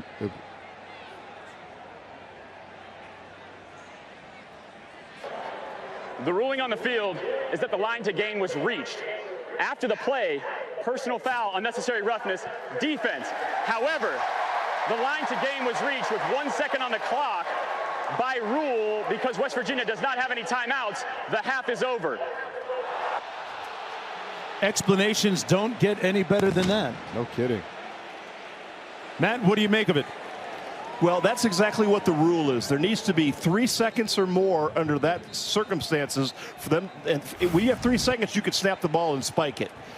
If 1 or 2 seconds, then the half's over, because the clock would have run immediately after they spotted the ball because of the first down. So no timeouts left. That's it. It's halftime. 7-3. And you get the feeling that the temperature on the field might have been turned up a little bit with that late hit. Let's go down to Quint. This is getting bizarre right now. Pitt's sideline are sending their players to the locker room, and they're going to be booed as they leave the field of play. West Virginia is staying on the field now, and they are hopeful that there will be one more play in the second quarter.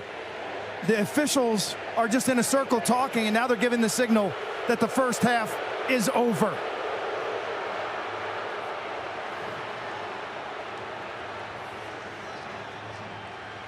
Rich Rodriguez doesn't feel that it's over. It does feel a little strange that you get a personal foul, unnecessary roughness penalty after the play, and not get an opportunity to see that foul administered at any time. Yes.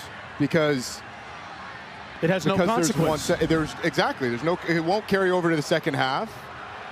You don't get a chance to run the play in the first half. I feel like it's a loophole. Great point. But it does feel a little hollow, because it's a penalty that doesn't ever get punished. So that becomes a free shot, really. It does. Yes, it does. Yeah. They're singing the rivalry song. Those boos. Time for the Lexus halftime report. Matt Berry, Joey Galloway, and E.J. Manuel. Guys, take it away.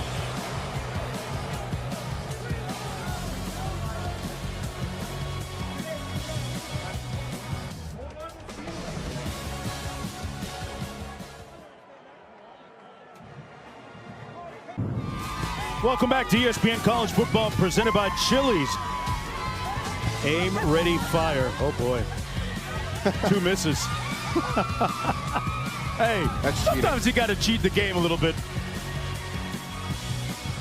College football presented by Chili's. This is the Big 12 on ESPN. And time now for our player spotlight, brought to you by Cintas. This player's got better aim than that guy we saw trying to hit the target a moment ago.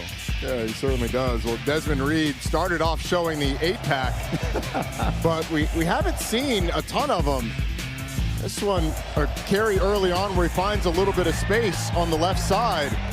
But as we got into that second quarter, after this play, we haven't seen a lot of Desmond Reed in the game.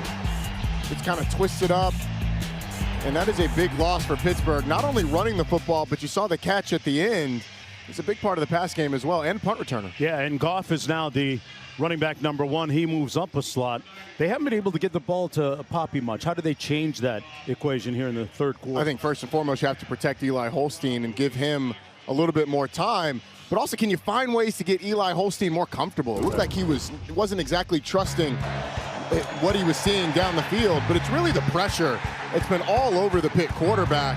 That a fumble that ended up in Pitt's hands, but it's been blitzes, it's been the defensive lineman beating Pitt's offensive lineman. A little bit of everything over the course of this game has had Pitt behind the chains a lot. Mountaineers will have the football first. In a game where we expected to see more than one quarterback, at least in the first half. We've only seen one for the Mountaineers. It's been Marchiol the entire way. Not seen Henderson or Fox Jr.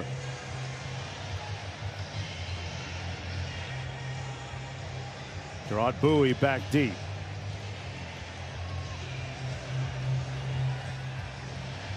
Strange ending to the first half with that unsportsmanlike penalty, but seemingly no consequences as a result. You said it, there's a loophole there. There is, and we're having discussions with multiple people about whether or not it'd be enforced in the second half, whether kicking off from 35-yard line, so it doesn't look like it.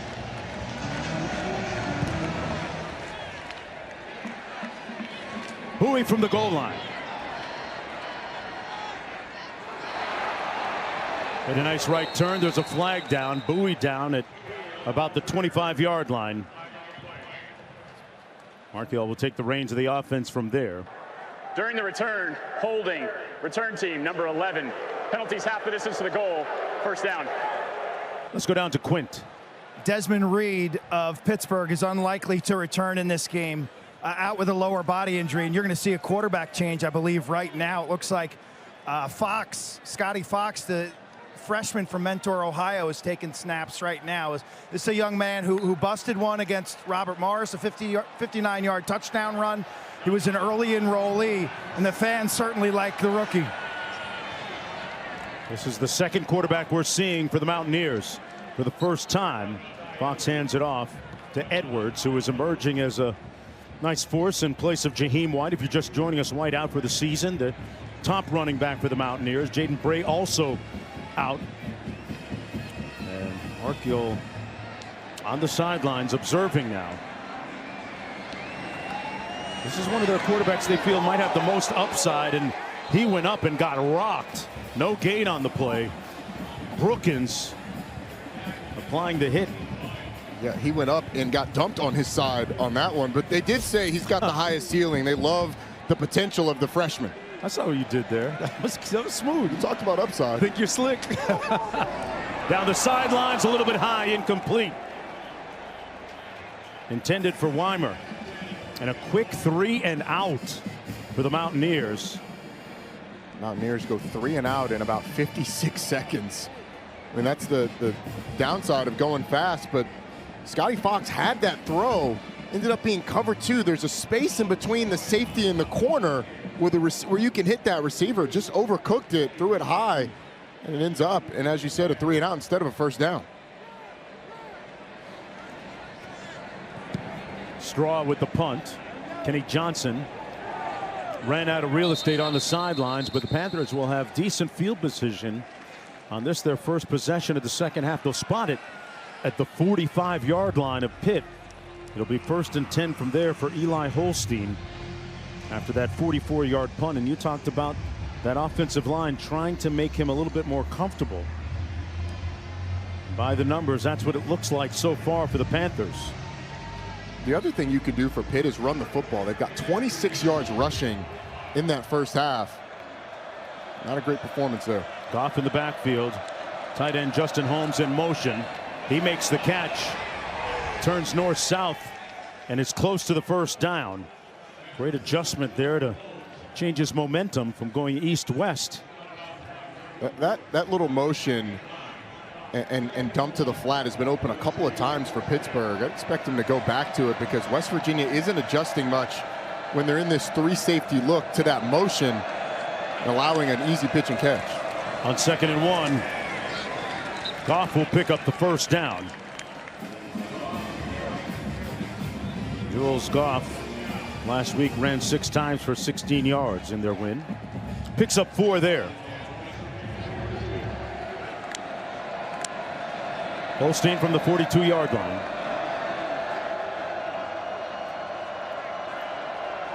Williams, the inside receiver to the bottom of your screen, number 5. And somewhat conspicuous by silence this afternoon. Hicks in motion. Holstein looks that way and gets down safely at about the 38-yard line. No, they're going to mark it back at the 40. A nice job of movement in the pocket by Eli Holstein, because you're going to get the blitz off the edge. Holstein has to climb in the pocket, and then he does a nice job of getting down, but when you slide, they mark it where you start the slide, which is why he didn't get those extra couple of yards. Sets up 2nd and 8. Thomas in motion. Hicks on the reverse and upended in the backfield. Wow. Jason Chambers knifing in there like a missile. And made it a good tackle. A 2-yard loss on the play. Yeah, it's tough because it ends up being a corner blitz. You're running a reverse into. That's just the defense having the right play call against your trick play. Chambers makes a really nice play, and now here's the 3rd down where Pitt it's been really tough for him. 2 of 11 on 3rd down so far. Johnson in motion. He makes the catch, almost incomplete. Took his eyes off it. Wow, what looked like a promising start after good field position turns into a punting situation now for the Panthers. Well, and the other part is it's an off-target throw from Eli Holstein. I mean, those smoke screens, Nick Saban talked about it on game day this morning. Most important thing is an accurate throw from the quarterback, because the guy's got to catch it and run. If your receiver's going to have to go to his back hip to catch the football, limits his opportunity to run with it after. Got to make it easy for him, right? Have to. Junko into punt. Nose of the football down, end over end punt. That caroms into the end zone. It'll come back out 1st and 10 on the 42-yard punt. The 108th edition of the Backyard Brawl has been a low-scoring one so far. We're going to take a short timeout.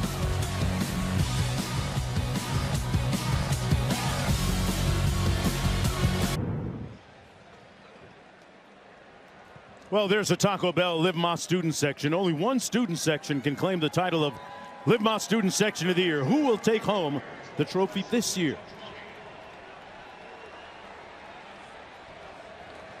Mark Jones, Roddy Jones, Quintessence down in the field.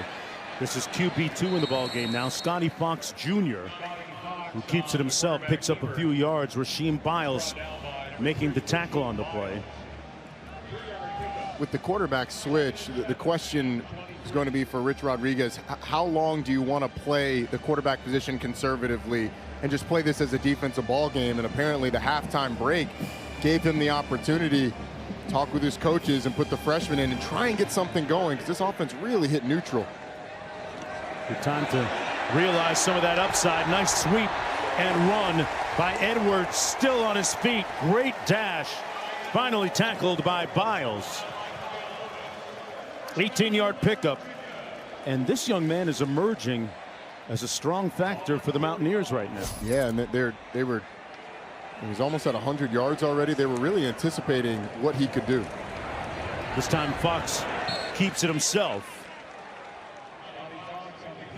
Brought down by Brookins. 2nd down coming up, no gain on the play.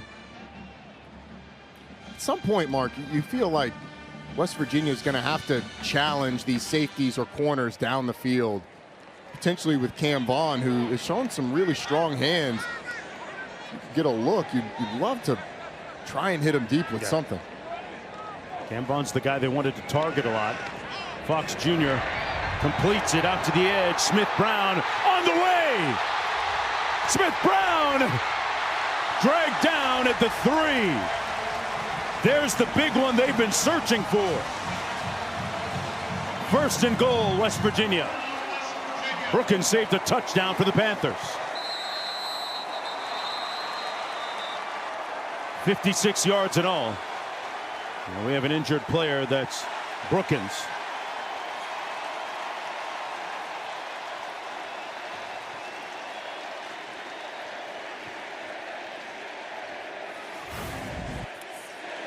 Well, they just get Kyle Lewis out in space with Justin Smith-Brown.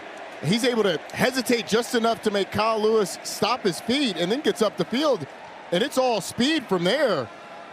A nice, easy pitch and catch for the quarterback. You create space for your receiver away from that apex player, that player that's just outside of the box between the box and the receivers. That's Kyle Lewis, who is so athletic and so good, the All-American. He just hesitates, gets up the field for an explosive play, ends up a little banged up. Looks like he might have holding the back of his leg, his hamstring area. Yeah, blown a tire on that one. Look at Kyle Lewis on the sidelines, the linebacker of the Panthers with the Theragun on his leg. He's not been as impactful as we thought today. I wonder how much that's been bothering him. 1st and goal, not on the field now. Fox Jr. hands it off to his tailback, Edwards. Here's a look at Lewis. Yeah, hesitate, he dives, and a little limp there. I don't know if it happened on that burst or if it had been bothering him. He's won twice in this rivalry and lost once against West Virginia. Nick James is the player down in the field.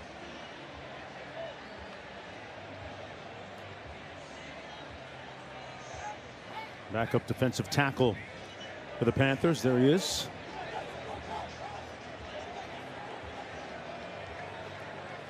West Virginia has clearly been more willing to run the football with the quarterback, with Scotty Fox in the game. I don't know how much you trust the freshman quarterback throwing the ball down here, but with a big 225-pound back and Ty Edwards, at some point, you might think about just having him lead up on a linebacker and have the quarterback follow him. All that beef in the game. You're not talking about old-fashioned ISO ball, are you? Something like that, and you got 2 tight ends. 7-3. Mountaineers looking for the score here. Fox Jr. stopped up at about the 2-yard line. As you said, he tried to run it on his own. No gain on the play. 3rd and goal coming up. God, I don't love the sweep in that situation, because this Pitt defense, you look at the linebackers, they go 220, 220, and 220. There's not a lot of weight there at the linebacker position. And West Virginia's offensive line, 5 of their top 8 offensive linemen going back to last year are gone. It's a relatively new group up there, looking for a little bit of push on 3rd and goal, and we had some premature movement up front. Looking at Isaiah Neal there.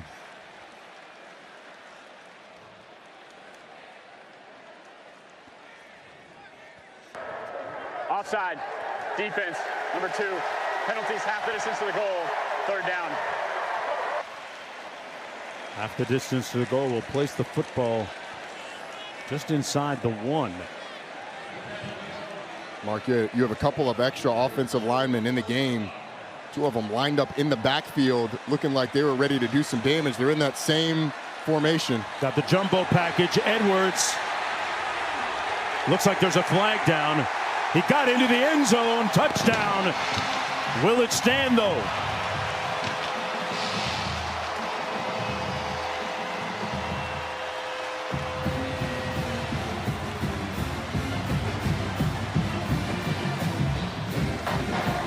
Offside. Defense. That penalty is declined. The play results Mountaineer touchdown stands. A penalty against Pittsburgh. Here's another look. You're going to see the jump across the end by Rasheem Biles.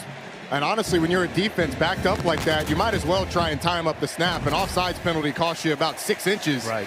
And you're that close to the goal line. But nonetheless, Ty Edwards, who's been maybe the surprise of the game, gets in the end zone. At least as of right now. Yeah. They're going to take another look at this. The ruling on the field was a touchdown.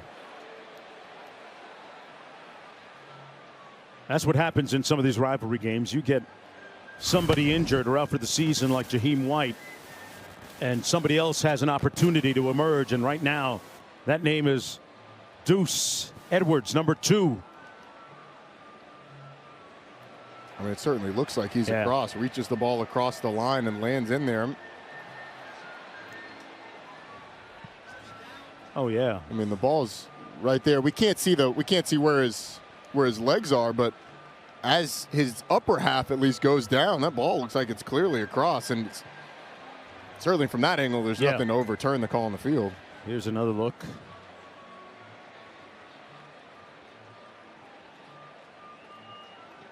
See where that knee and or forearm After review, touches. the ruling on the field is upheld. Touchdown. Still a touchdown.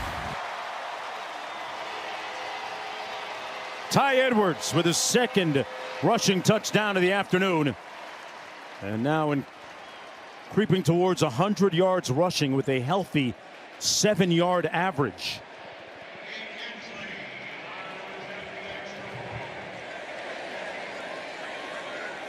In an afternoon when Pitt might have been concerned about how many different quarterbacks they might face or which quarterback they might face, it's been Ty Edwards that has been the guy that has been the unsuspecting hero so far. The backyard brawl continues when we come back.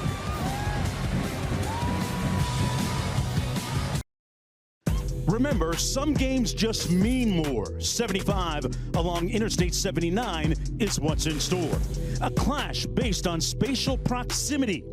Moments, upsets, and comebacks rush back instantly. No matter how you couch it, we bow down to a Tony, White, real McCoy, you must admit. Since 1895, it has been the one to eyeball.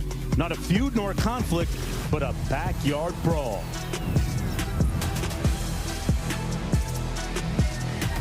And right now, the Mountaineers standing on business at the crib, leading 14-3 with just under 8.5 minutes to go here in the third quarter. Mark Jones up in the booth alongside Roddy Jones, Quinn Kesnick down to the field. This Pittsburgh offense has been arrhythmic so far, without any kind of beat. And look at the impressive numbers on Ty Edwards, who's had a rather circuitous journey so far in college football. No kidding. Several different schools. A guy who spent 2019 at Georgia Military Academy, 2020 and 21 at Hutchinson Community College, 2022 at UTSA, where he had 14 carries for 44 yards at the FBS level, and then 2 years at Northern Iowa, now making an impact in the backyard brawl. All due to a preliminary injunction and temporary restraining order that was issued by a West Virginia judge in August. How about that? Turner on the run, getting an opportunity to get a carry here. Gets his first touch of the football game in the backfield. Turner, a freshman out of Wildwood, Florida, picked up 2 yards, second down. Holstein steps up, has a man. Poppy with the catch. Poppy pushed out of bounds just before the 5 at the 7-yard line. Fred Perry saved a touchdown, but a long gain by the Panthers of 66 yards. First and goal. Well, they finally get him on a safety, Fred Perry, who tries to grab him and throw him off. But Poppy Williams, the speed, too fast until he's able to get down inside the 10-yard line. And now Pitt has to punch it in. They've already had 2 trips inside the 10-yard line. One ended in an interception and one in a field goal. Holstein hands it off to his tailback, Turner. And Turner is brought down at about the 2-yard line. This is their third red zone possession of the football game. They only have 3 points to show for it. Remember, if you're just joining us, Desmond Reed, maybe their best player offensively, is done for the day with an injury. 2nd and goal coming up. You've seen Goff get carries. Now it's Turner's turn in the backfield. And West Virginia is going to use one of its 3 timeouts. We're going to take a timeout as well and play a few Bills. Back after this break.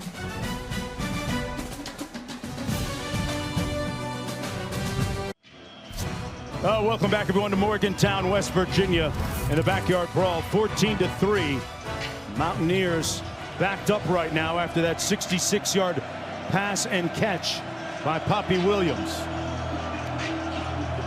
2nd and goal. They fake the jet sweep. Momentum moving forward for Turner. And Turner is brought down just inside the 1. 3rd and goal coming up. I mean, this is guts time for Pittsburgh. Old school. These are 2 blue-collar programs, and this is a blue-collar down inside the 1-yard line. Who wants it more? Turner in the backfield. Holstein sends his man in motion, keeps it himself, and glides into the end zone for the touchdown. Their first touchdown of the game coming with 6:16 to go in the 3rd quarter. And they're going to go for 2. Trying to make this a 3-point game. Wise of Pat Narduzzi to go ahead, try for the 2-point conversion. Really good play call. That cross motion got 2 players out of position. Go for Dos. Brought to you by Dos Equis. They scored 19-4.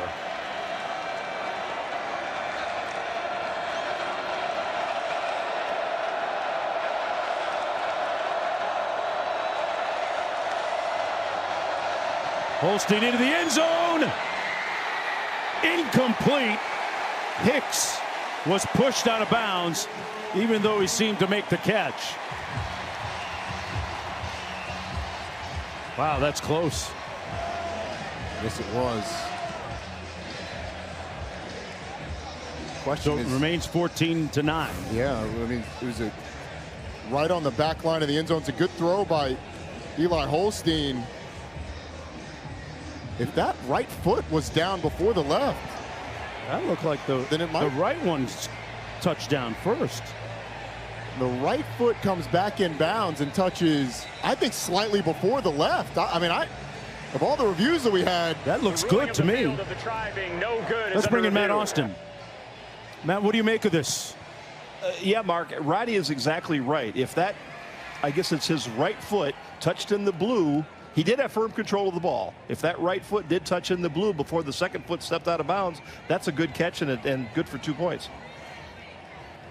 Look at the concentration, though, by Blue Hicks. I mean, his eyes are looking straight down at the ground. Talk about staying in the moment and present.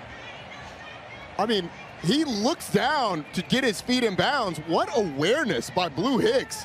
His right foot appeared to be down before his left touched out of bounds. Yeah, right foot's down right there. Right before the left by a comes split in. second. He almost got the left in, too. Yeah, that's a heck of a play by Blue Hicks.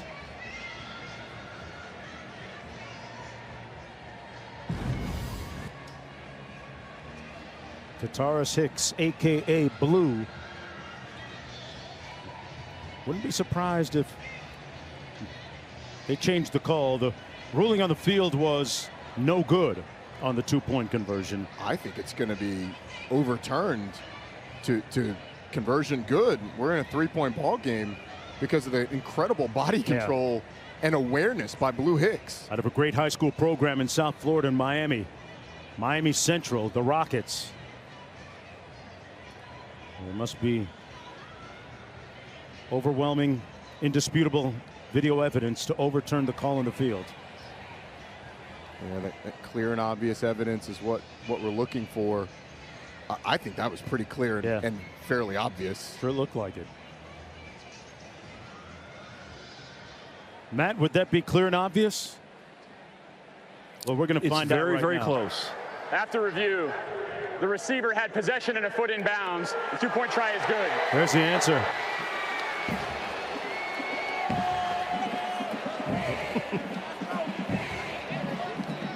Katoris Hicks to his teammates, it's just Blue. Yeah, when he makes a play like that, you're my boy, Blue. Blue. He's Blue Hicks. Katoris is when he does something wrong. Yeah, he blew by the defender for the catch. Got his feet down, and we have, as you alluded to, a 3-point game. Hey, you deserve to celebrate a little bit with a play like the one he just made. One was all set up by the big play downfield to Poppy Williams. Pitt finding a way to be explosive despite the struggles that they've had at times offensively.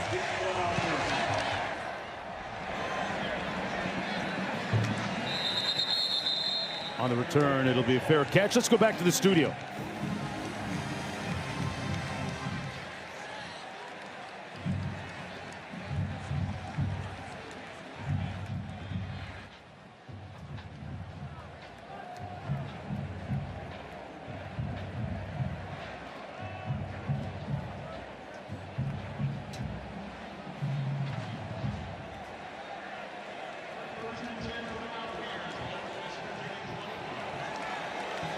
Hey, Matt, they're just ego tripping and lip splitting right there. Saying hello. The ball came loose, but the runner was down on the play.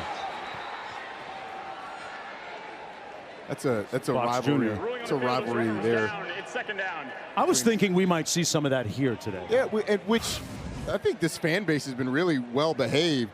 So we get another look. Scotty Fox clearly down before the ball pops out. Everyone's been very well behaved here today. Mark? You sound disappointed. I am. Need a little bit of rancor and some bitterness. We've got a great game. I'm not disappointed. Yes, we do. This play is under review. Oh, of course it's under review. A collective groan from the stands. The previous play under review.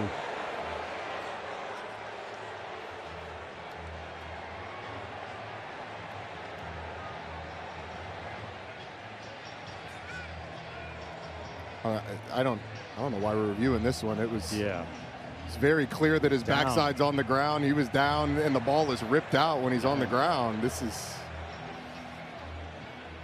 was, Rich Rodriguez in his second time around here at West Virginia. Won 4 conference titles in his first 8 years here on campus, and said he wanted to come back to finish the job. Of course, college football has transformed, and the formula is a little bit different right now. Steve Slayton and Noel Devine and Major Harris ain't coming through that door. The ruling on the field is upheld. Second down. You don't say.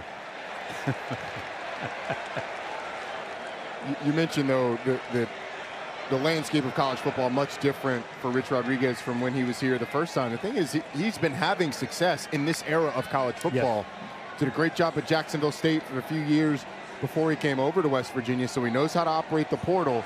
And as he has a full offseason, I think we're going to see this West Virginia team get even better.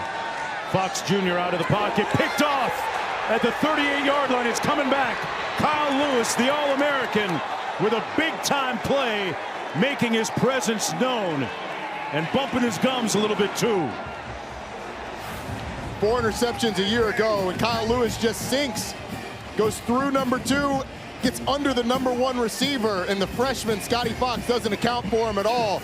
A massive play by the All-American linebacker who had 4 interceptions a year ago. First interception this season for Pittsburgh.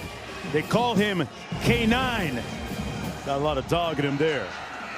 Man, he read that play extremely. He was waiting on that throw. He was daring him to throw the ball, hoping he would throw the ball. And Scotty Fox sure did. And Pittsburgh right back in it now in the red zone. And Mark, that's the danger of having a true freshman quarterback in. Johnson in motion. They fake the jet sweep on the blitz. Holstein escapes it, and pretty much got back to the line of scrimmage. Somebody missed a tackle, though, that would have been a nice sack. Might have been Carrico. Well, we talked about the fact there's a lot of animosity in this rivalry. And we saw K9 bumping his gums right there. You get an interception and you get to the quarterback's face. Yeah.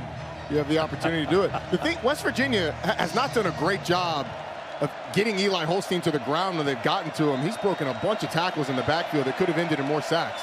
Johnson in motion. Makes the catch on the receiver screen. Made a couple of guys miss and weaves his way down to the 7-yard line. Nice move by Kenny Johnson. The two defenders, Darian Lewis and Fred Perry, had an opportunity. This is the 4th red zone trip for Pitt. The first one ended in an interception. Second ended in a field goal. They were able to punch it in the end zone last time in the red zone just a few minutes ago. And now a 3rd and short to continue this drive. And they've had so much success throwing the football, not a lot running the ball. Do they dare put it in the air? They try and just play big boy ball. Come out in 12 personnel, a couple of tight ends, running back, and the direct snap comes out to Spawn, and he's brought down short of the end zone. There's a flag down on the play. Holding. Offense, number 88. 10-yard penalty, 3rd down. It's going to go against Justin Holmes. Here he is on the end of the line of scrimmage. He tries to hook the defensive end and just grabs the outside. Eddie Kelly can't get free, and it gets called. It's an easy call for the officials and moves it back. 3rd and long here. Can this West Virginia defense get another stop? And you lose the illusion of your surprise with that trick play. No right? kidding, putting the wide receiver in the backfield. I wouldn't be surprised if West Virginia heats up Eli Holstein here. They're a big pressure team. Williams in the backfield beside Holstein. There's the pressure. There's the result. That's going to be grounded. Yeah. Did not go past the line of scrimmage. Didn't look like there was a receiver in the area either. The officials would infer they lit him up. Yeah, that certainly looks like grounding. Intentional grounding. Offense number 10. Lost it down at the spot of the foul. 4th down.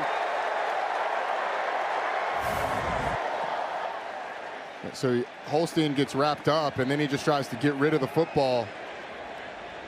Oh, the question is he down? Wow. I mean, either way, the ball is going to be at the same spot. An intentional grounding is a spot foul. Loss of down. It's the same thing as a sack. Back to the field goal. An attempt coming from 46 yards. His career long is 43. Trey Butkowski for Trey. And it's Trey Day, tied at 14. 3.5 minutes to go. And Pittsburgh has clawed their way back here in the second half. Take note. And what a ball game we've got. Seeing some missed field goals. This one splits the uprights for Mr. Automatic. He missed earlier, but able to knock that one through to tie this ball game up. They have a day called Perfect Thursday on Thursdays. And Trey Butkowski made every single kick up to the task that time too, but it was Lewis that catalyzed that scoring drive with his big interception. Question for West Virginia, who do you put out at quarterback now? Yeah. You go back to the freshman who just threw an interception. You go back to Nico Marchiol, who had this offense going early, but seemed to stall with him late in that first half. Or do you try one of the other 5 that we mentioned may play today? We'll get the answer to that question in a moment. See whether it's Marchiol, Fox Jr., or perhaps somebody else. But he'll have to maintain his poise coming off that INT. It'll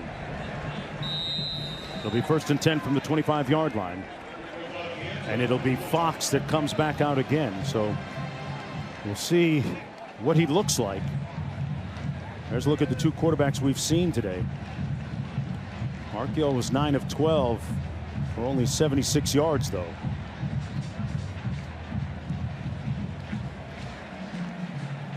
First and 10 from the 25. Mountaineer football. Pittsburgh won last year's matchup between these two in a late fourth quarter comeback.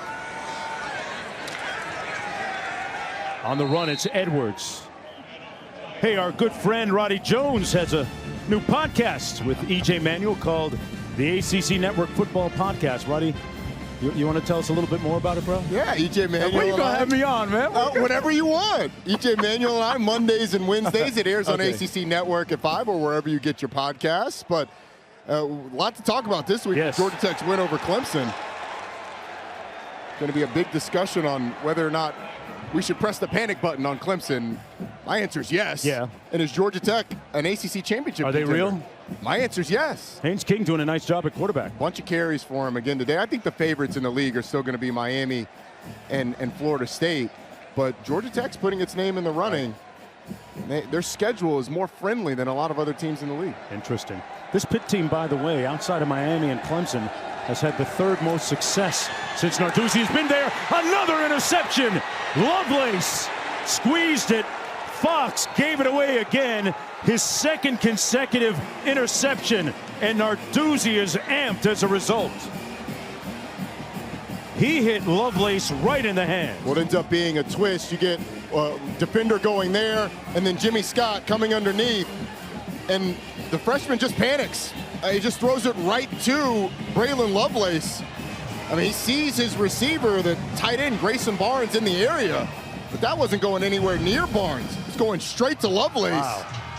You saw Kyle Lewis have another word with the quarterback Fox Jr. after he threw the pick. And Rich Rodriguez trying to settle down his young quarterback. Just telling him, don't panic in that situation. Yeah. Don't want to turn a bad play into a catastrophic one. On first down, Goff made a couple of defenders miss and brought down after about a 6, almost 7-yard gain. Meanwhile, on the other sideline, Coach Narduzzi historically has hung his hat on defense. And his crew coming through on that side of the ball again. Talk about intensity and defense. Pat Narduzzi loves both of them. Randy Bates, the defensive coordinator, pulling all the right moves. Goff again. Going to try and push him forward. He's going to be stopped up about a yard shy of the first down. Got bent backwards. Third down and short coming up.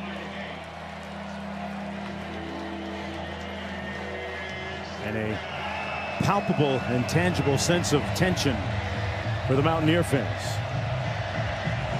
Still a little bit shook after last week's loss against Ohio.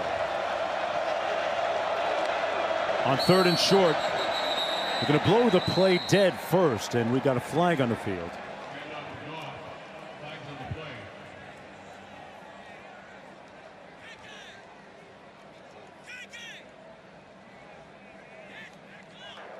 False start.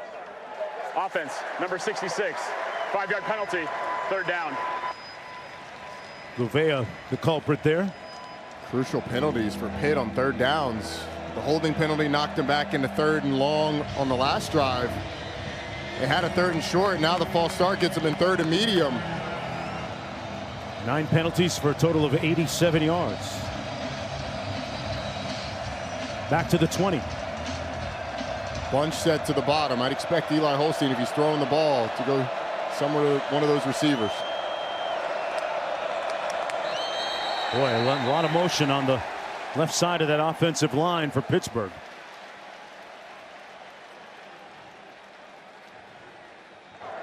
False start. Offense, number 66. 5-yard penalty, third down. A bad series for Keith Gouveia. Bad series for Pitt offensively. Yeah. You went from a 3rd and 1 to a 3rd and 11 in the span of about 45 seconds. It didn't feel like the noise was that much of a factor on that last play either.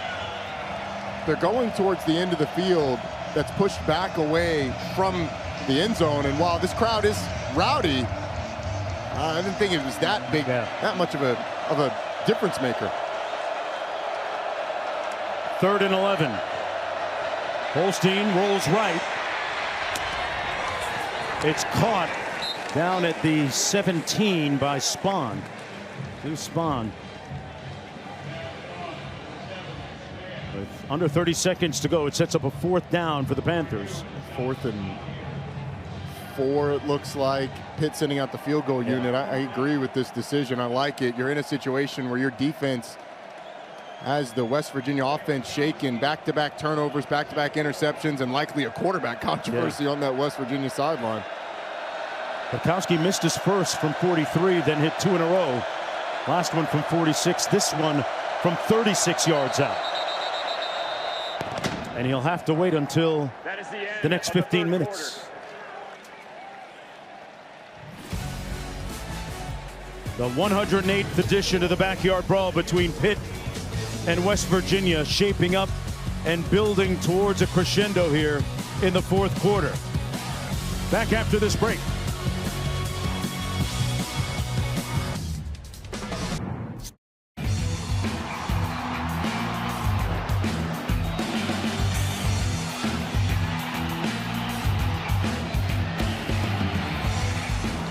You think about some of the wonderful names, reads like a who's who, that have played in this Backyard Brawl. Major Harris, Steve Slayton, Noel Devine, Dan Marino, John Congemi, Larry Fitzgerald.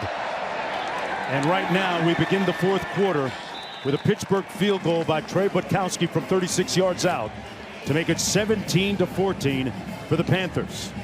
Able to convert after yet another Fox Jr. interception. But 2 interceptions given up by this West Virginia offense. Only 6 points allowed. Both of those interceptions came in West Virginia territory.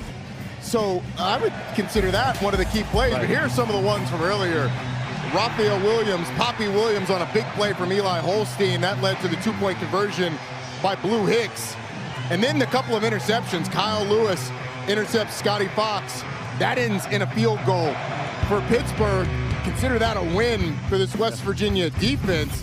And then you had another pick by Braylon Lovelace just a second ago that ended in a Pitt field goal as well. So this West Virginia defense coming up big when their backs against the wall. Been one of the big stories of this game. 6 of 8 games decided by 7 points or less. Let's go down to Quinn. I expect to see Jalen Henderson as quarterback number 3 for Rich Rodriguez. 5 guys was our goal. We're at 3. Redshirt junior from Los Angeles played at Fresno and Texas A&M. Last week he was 0 for 4, but he's got an 8.5-yard run average. So Jalen Henderson, 13 at quarterback for West Virginia. A big-time threat to tuck it and run. Thanks a lot, Q. Let's check in with the studio and Matt Berry.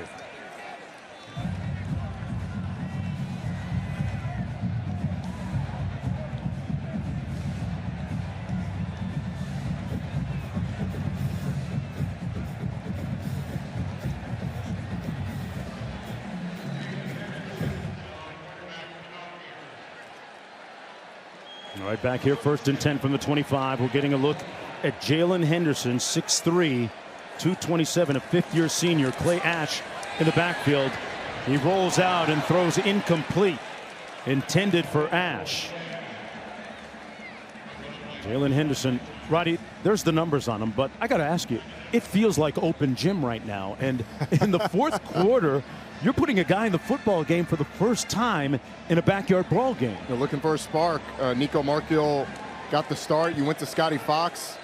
A couple interceptions. You got to find somebody that can get something going with this offense. Henderson tries to do it himself, lunging forward to the 30-yard line. Picks up 4. Take a look at the numbers of the other quarterbacks that have played today. Markiel and Scotty Fox Jr. Those 2 interceptions. Deleterious, though, for the Mountaineers. The thing that you get with Jalen Henderson is experience. Started 4 games, the last 4 games of the 2023 season at A&M.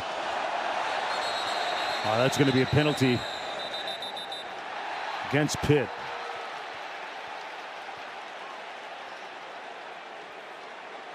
Offside. Defense unabated to quarterback. 5-yard penalty. 3rd down. And because they had a free run at the quarterback, you blow that dead. But Jalen Henderson, Jimbo Fisher's last year at A&M, they couldn't keep a quarterback healthy. He got the last 4 starts, got injured in the Texas Bowl on the first drive, and that's when Marcel Reed, who was a true freshman at the time, took over the starting job there and never relinquished it. Didn't play last year. Now Henderson in a big spot. Rodriguez must really trust him. They hand it off on 3rd and short, and that's going to be close. Not sure Edwards got there. Rasheem Biles making the tackle, and the spot coming in a little bit shy of that approximation of our first down line. They're up at the line quickly. Going to go for it or not? Henderson with a little help from his friends from behind. And it looks like he got enough for the first down. Love the aggressiveness from Rich Rodriguez. I mean, it's a rivalry game. Your defense has been on the field a ton in this second half. And you're on your 3rd quarterback. Why not? You need something offensively. You couldn't just punt the ball back to Pitt. And we've talked about this rivalry. They'll be meeting again in 2029. So these bragging rights for this game will go a long way. They'll get mileage out of it. Shot up top by Henderson. There's a flag down. And we're going to get a PI call.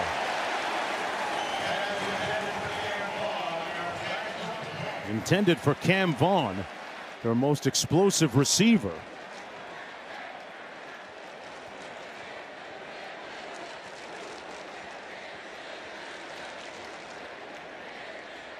See what happens when Pass they make interference.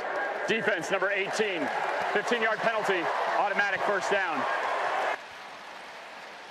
I mean, it's like he was trying to help him take his pads off. Yeah, wow. But we haven't had a chance to get into this, but Pitt has not played with their starting 2 corners, Rashad Battle and Tamon Lynham, all game long. These corners have generally been very good and untested by West Virginia down the field. They go after the backup, Rashawn Murray, and they get a PI. Henderson on a quarterback counter run, nowhere to go. Met in the hole, shy of midfield by Sean Fitzsimmons. No gain on the play. It'll be 2nd down and 10. 5th-year senior out of Los Angeles, California, Jalen Henderson. Taking the reins of the offense here in the 4th quarter. And we had a little motion up front on that offensive line.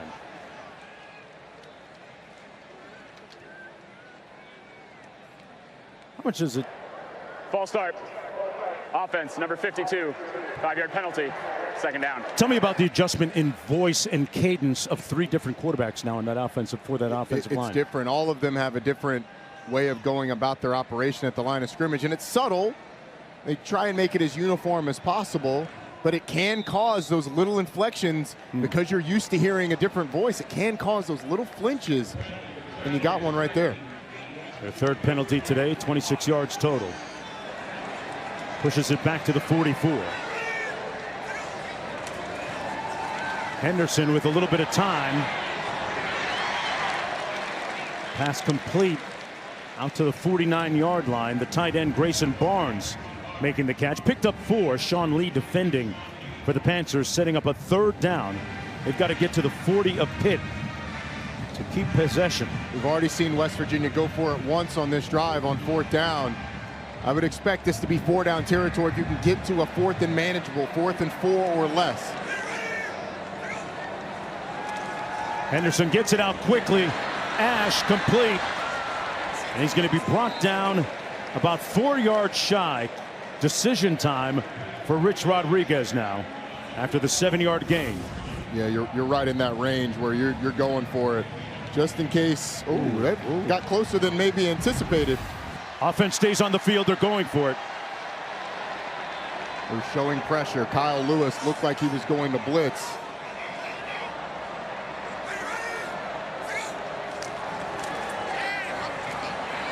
He was trying to get Cam Vaughn, but couldn't pull it off.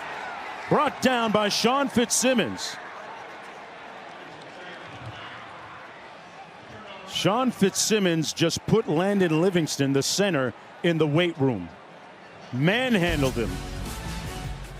I mean, it's coming off the right side, and Tykeus Crawford ends up making the sack. I wonder if the offensive lineman gets credit for that. It's going to go to Sean Fitzsimmons.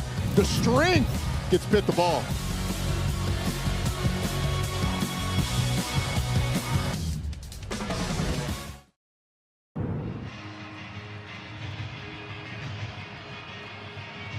Let's look at today's playbook brought to you by Flyhouse. This is that last play on the 4th down. Give a shout out to Blaine Spires off the edge. He has a good rush, but the real action happens with Sean Fitzsimmons putting a 324-pound man into the lap of the quarterback. Backed him up. That pass complete to the tight end Malachi Thomas. Picked up about 5 yards. Let's go back to the end of that replay. Watch Sean Fitzsimmons. I mean, this is why you're in the weight room pushing them sleds, doing that bench press, because Tykeus Crawford is 6'5", 324. Most of us wouldn't be able to move him 6 inches. He moves him about 7 feet into the lap of the quarterback and gets the sack. 2nd and 6, Holstein. Clean pocket underneath. Bobbled. And finally caught at the 40-yard line by Goff. Picked up 3 on the play. Got a 3rd down and about 3 to go. And this is where West Virginia has gotten stops, but not because their defense has been smothering. It's because Pitt penalties. Holding by Pitt, a couple of false starts to put them in 3rd and longs. Pressure coming by the Mountaineers. He comes down and checks down, and Goff picks up the 1st down. Jules Golf moving the chains, 10-yard gain. On the RPO. That pile moving for a gain of about 7. Goff again. Pittsburgh leading by 3. If you're this Pitt offense, you're smelling blood in the water a little bit. And I'll say this, Roddy. Rich Rodriguez had a very spirited conversation with his quarterback after that 4th down sack a moment ago. Speaking of sacks, this time the Mountaineers get one, and we have a flag thrown. Oxley came off the edge.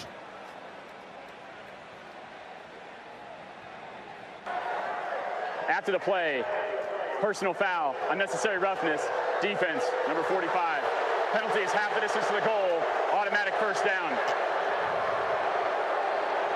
Rich Rodriguez pleading after that one. Let's take another look. I agree with Rich Rodriguez. Hot clock, copy that. After the play, I mean, he gets taken down by Marshawn Oxley. There's no way. That's a bad call. There's no way. Hey Matt, can you explain, please? The only thing that I see that the referee may have thought is that he slammed his head into the turf. We have the benefit of a couple replays. He gets one shot at it, so I'm assuming that's what he thought he saw. I mean, that's a quick trigger. It's a rivalry game. A guy's playing hard, and you throw that flag. That's a missed call. Sets up a 1st and 10 for Pittsburgh.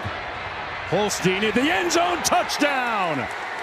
They love it in Pittsburgh when you call him Big Poppy. Poppy Williams.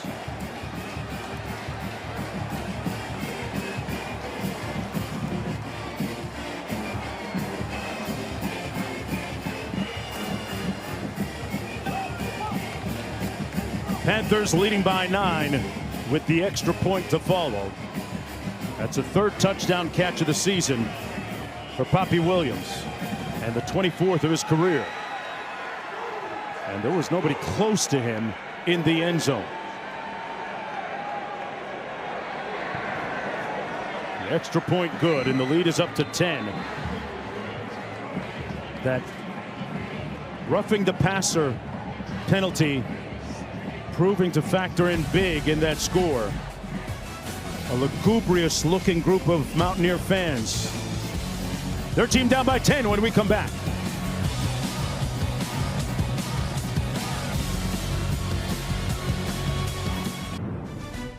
ESPN College Football is presented by Chili's 3 for Me, the best $10.99 you can eat. Back in 1983, Jeff Hotstetler, remember him? Led West Virginia to a late comeback victory over Pitt, driving the ball 90 yards downfield, ending with that touchdown run you saw a moment ago. Put them ahead 24-21. It was Don Nehlen's first victory over Pitt in 4 attempts, and I would imagine that was a big weight off his chest at the time. Mark Jones, Roddy Jones, Quint Kesnick down on the field with 9:23 to go here in Morgantown. Panthers have surged back on a 21-0 run after trailing 14-3. And which quarterback comes out next? Let's check in with the studio.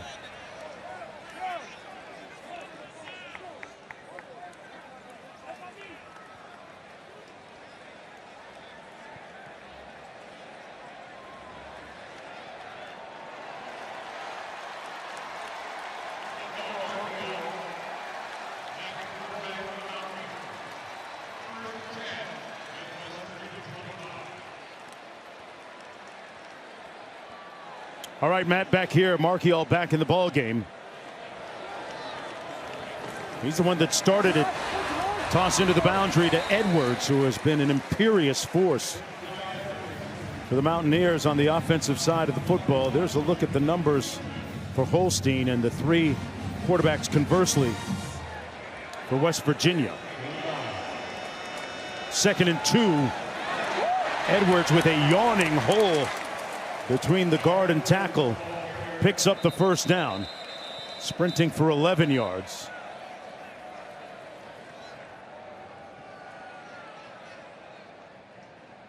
As Kimo Makaniole slow to get up. Right guard banged up. This is a big challenge, though, for Nico Marchiol coming back into the game. Those were his first 2 snaps of the second half after sitting and watching Scotty Fox get a couple of series and Jalen Henderson get a series. And Marchiol is 9 of 12 right now, Roddy, for only 76 yards. Let's go back to that touchdown play by Poppy Williams. And this is a situation where Eli Holstein rolls out, and it puts the safety, KK Tarnu, in conflict. As Holstein rolls out, it looks like Tarnu has Poppy Williams in man-to-man coverage, but Holstein's out of the pocket. Williams is looking in the backfield. Poppy Williams just finds space, hooks up in the end zone. Tarnu takes a step up. Williams wide open in the end zone. And so the rollout put the safety in a position where bad eye discipline in the backfield instead of on the receiver ends up in a touchdown. Looking at a 1st down and 10 from the 45. Boy, the tenor of this game changed quickly. Marchiol completes the pass. Gallagher, the third, turning and running for the 1st down. Rodney Gallagher, 5'10" junior. 14-yard gain on the play. See if Marchiol can find that rhythm he had a little bit earlier. If I'm West Virginia offensively, I think you keep going to that route combination, running off the corner, a little out by the number 2 receiver. Typically that safety's playing back and that's open. Here's Edwards again over the left side of the offensive line. You know, back in 1921, speaking of this rivalry, this game was the first one broadcast college football-wise on radio. KDKA carried it for the listeners back then. And no, I did not call that game, Roddy. I was going to ask you to listen to the game, not called it. 10-point lead for the Panthers. Underneath, it's Gallagher with a great shake and move down to the 25. Got the 1st down. And man, he shook Lovelace like a Polaroid picture. 13-yard gain. I mean, check this. Just a little dip to the outside and then back underneath. The guy, Braylon Lovelace, has been had a nice game and an interception. He was on skates there. Did you go Andre 3000? Yes. Take it like a Polaroid. Way to go, Outcast. Under 7.5 to go. They run it between the tackles. Nowhere to go this time for Clay Ash. Stopped up by Rasheem Biles. No gain on the play. It'll be 2nd down and 10, and another Pittsburgh player slow to get up. Looked like the ball had been spotted, and it's Kyle Lewis, actually 2 of them. The other one is Jimmy Scott. Yeah, I think he stayed. Both of those guys stayed on the ground. Lewis. We saw him experience leg problems earlier, right? Yeah, he had the Theragun on the back of his leg, the percussion gun. Kind of trying to work something out. But had that big interception in the previous quarter.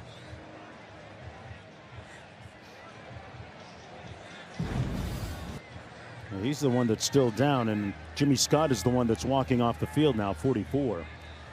But Kyle Lewis has a lot of memories of this rivalry. Remembers winning 2 and losing once to West Virginia, and good to see him at least up. An All-American, Nagurski Butkus Walter Camp candidate out of East Orange, New Jersey.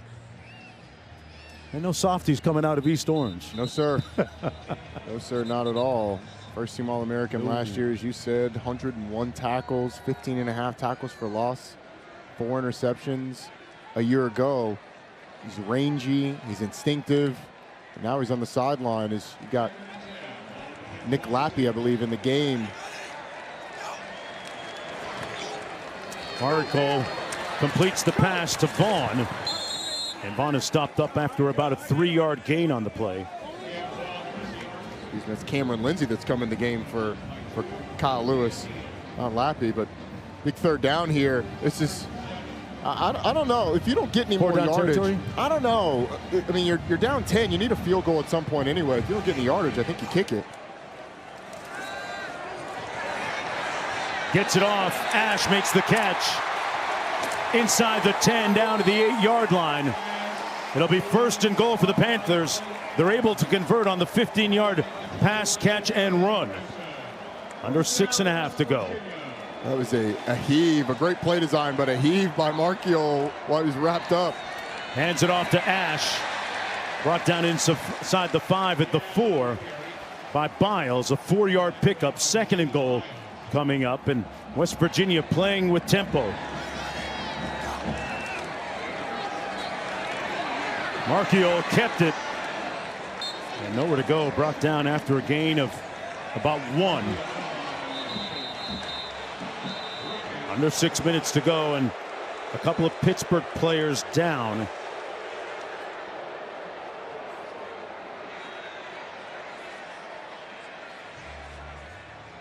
This defensive line's got to be getting pretty thin. We saw Jimmy Scott exit just a second ago. Zach Crothers on the ground, on the turf for the 2nd time in this game. Isaiah Neal, one of the defensive tackles, is on the ground as well.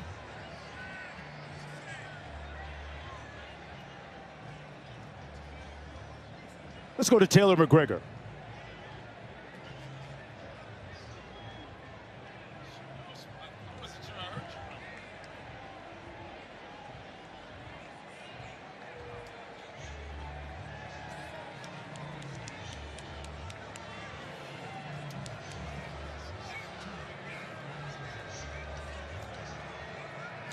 Two hungry fan bases. No doubt. And you got a quarterback question on Ole Miss's side. Meanwhile, Taylon Green has had an excellent start to the year. Right. Now, lesser competition. This is a big step up. Going on the road to Oxford, playing Ole Miss. But, man, Taylon Green has looked the part early in this season in his 2nd year in Bobby Petrino's offense. We saw him last year a bunch of times, Roddy, and he had moments of brilliance. Trying to string them together consistently is the challenge, but he's got all the tools. That game coming up next. Meanwhile, 3rd and goal from the 3-yard line. This is the 11th play of the West Virginia drive. Clay Ash has done a nice job carrying the football and catching the football in place of Edwards. Yeah, I'm a little surprised Ty Edwards isn't in the game in this situation. Bigger back at 225.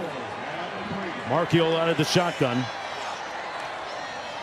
Ash stopped up at the line of scrimmage. 4th and goal coming up for the Mountaineers. Do they go for it or take the field goal here? The way they called it, 3 straight runs, you're kicking the field goal. Okay. Very conservative with the play call. There's 3 straight runs and very similar runs. Yeah. Oh, we had the 1 quarterback keep, but 2 inside zones, and you get stopped up.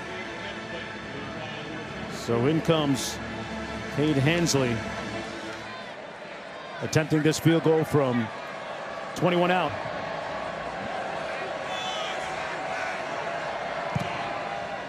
It's good from 21, and the lead is down to 7 points with 5:02 to go. This game building to a crescendo. Battered, bruised, bandaged, but not busted.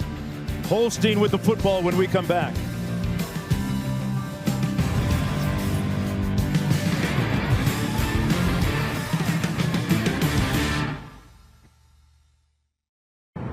unranked Pitt came into Morgantown back in 2007 to face second-ranked West Virginia. After a game of fumbles, missed field goals, more blunders, Pitt was able to beat Mountaineers 13-9, a huge upset. This is the one that still stings in Morgantown.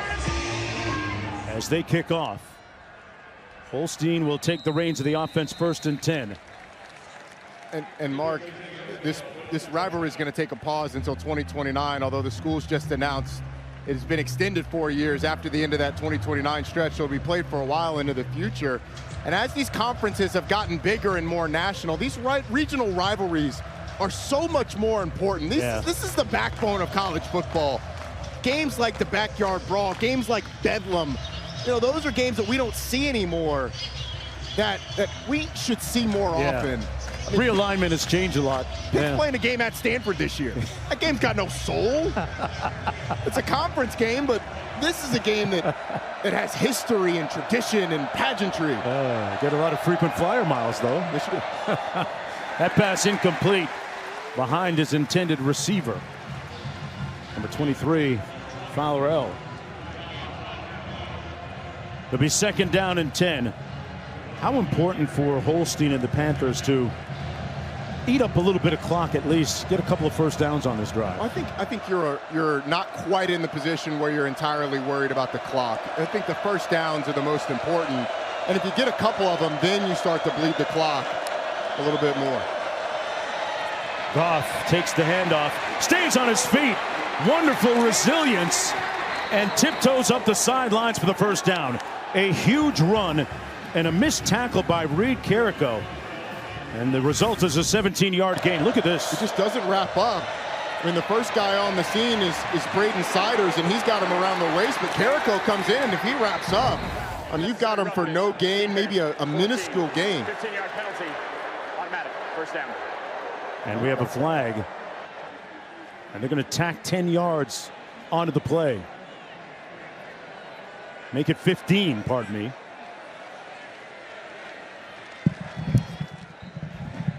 It's a personal foul against the Mountaineers defensively. Yeah, it's on the sideline against Kakura Tarnu. He's well out of bounds and gets pushed. I mean, that's just a mental error by their safety.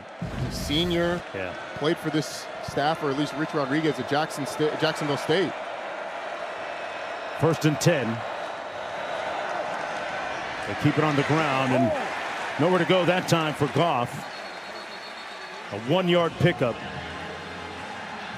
Tarnu making the tackle. Number 23 right there. Pardon me, 14 for the Mountaineers.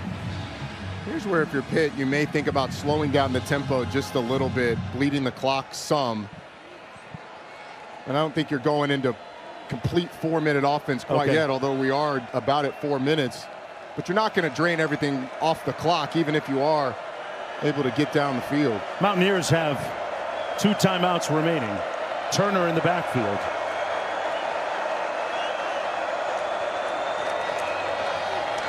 It's Turner's turn. And he is stopped at the 40-yard line. Picked up 2. Setting up a long 3rd down. Darian Lewis making the tackle for the Panthers. If you're just joining us, the reason why you're seeing Goff and Turner in the backfield is because Desmond Reed is out of the game. Left in the first half in the 2nd quarter. Not to play again. And it says a lot about Pitt that they're in this position without their most indomitable player offensively. Yes, they are. They've been resilient offensively. I think it is notable that Jakirian Turner, true freshman in the backfield in a crucial 3rd down situation. Eli Holstein having to explain to him where to go and what to do. 3rd and 7. Williams motions out of the backfield. Here's the freshman. It's time to put up. And he's brought down shy of the first down. A 3-yard gain. Now do you go for it if you're Pat Narduzzi? Wow. I mean, from here, field goal wise, you're looking at 53-ish yards. West Virginia called a timeout. It's a 4th and medium. It's like they marked it 4th and 4. I think if you're in this situation, you try and draw them off sides. If you don't draw them off sides, call a timeout and then punt the ball and pin West Virginia deep. The analytics say kick the field goal. Trey Butkowski, we were told by Coach Narduzzi, has 55-yard range, Roddy. Well, it says kick. I don't think you kick the field goal here. Okay. I think you kick the punt. Hey, I translate how I want it. Yes, you do. Well, the analytics book that the coaches use gives green, yellow, and red. Right. Field goal, that's up to the coach. But well, here we go, 4th and 4. Coming up on ABC, 7:30 Eastern Time. Number 3 LSU hosts Florida in Death Valley. A lot to be decided here still. Offense still on the field for Pittsburgh. 4th down. The freshman Turner in the backfield, number 25. Again, I don't think you're snapping the ball here if you're Pitt. Trying to draw the Mountaineers offside. 3 on the play clock. Mountaineers won't go for the pump fake. Delay of game. Offense. 5-yard penalty. 4th down. So with under 3 minutes to go now, West Virginia with 1 timeout remaining, Pitt with 3. Rather animated Eli Holstein there with one of his coaches. Just look at Eli Holstein's face. He's beat up. I mean, it looks like he's been through a backyard brawl. He's got cotton stuffed up one nostril. He's got stitches on the nose. Yeah, he took a shot in the first half down in the red zone. Had to come out of the game for a couple of plays, and there's the evidence on the right side of his face. I mean, that is the epitome of what it means to be in a rivalry game right there. This game's a rock fight. 7th punt for the Panthers from near midfield. Nose of the football down by Junko. And the ball will be down at about the 12. It'll be 1st and 10 for the Mountaineers. So last year it was Pitt with a late 4th quarter comeback. Will it be West Virginia this year? We detailed earlier how quickly West Virginia goes offensively, averaging 26 seconds between snaps. So they can run their offense. They go fast anyway. You can still run the football. You've got a timeout, so once you get under 2 minutes, you can start to utilize the sideline and save that time. But they go so fast, you can run your offense and get a few plays off before the 2-minute timeout. Nico Marchiol out of the shotgun. Passes, and it's caught. Good grab by Gallagher III. He's the only returning starter out of the receivers for Rich Rodriguez. 2nd down coming up, about 2 to go. And they'll pick up the 1st down. That's Edwards, who's now back in the football game. Spent a lot of time on that previous drive on the sidelines. Now they get a playoff before the 2-minute timeout. Again, they go so fast, but it looks like they'll have plenty of time. Marchiol with a clean pocket. Incomplete at the 38-yard line. Knocked away nicely by Rashawn Murray. Cam Vaughn the target. It was a really nice play, playing the hands of the wide receiver by Rashawn Murray. And those hands of Cam Vaughn went out. His arm went right through him. Getting an opportunity because of the injuries to Taman Lynham and Rashad Battle, the 2 starters. Rashawn Murray was called for a pass interference earlier, but got the play there. Yeah, that Panther secondary, a little bit short-handed, but holding up. Oh, West Virginia's going to have to call their last time out or get a delay of game as they started to sub, and now Pitt. Oh, no, you're going to get... Let's go down to Q. West Virginia didn't have enough guys on. They threw somebody on the field, had too many, had to run him off. The referee granted the ability for Pitt to sub, which meant that West Virginia couldn't snap, and they're going to get a delay of game here. And all sorts of time. Yeah, and to be honest, that's everyone does it, but that is Pitt using that to their advantage, because West Virginia ran a guy on and then ran him off. It was about 20 seconds on the play clock when that happened.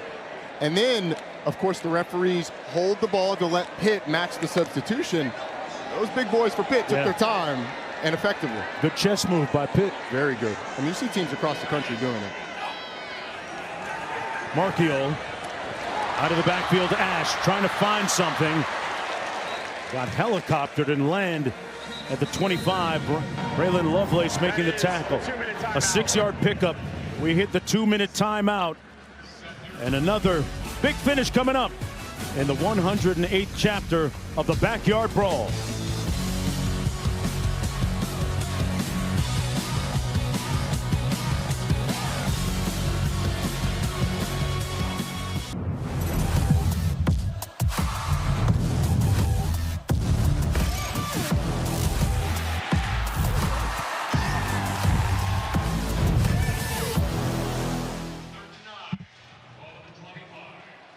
West Virginia Mountaineers with the football. 2 minutes to go in the fourth quarter.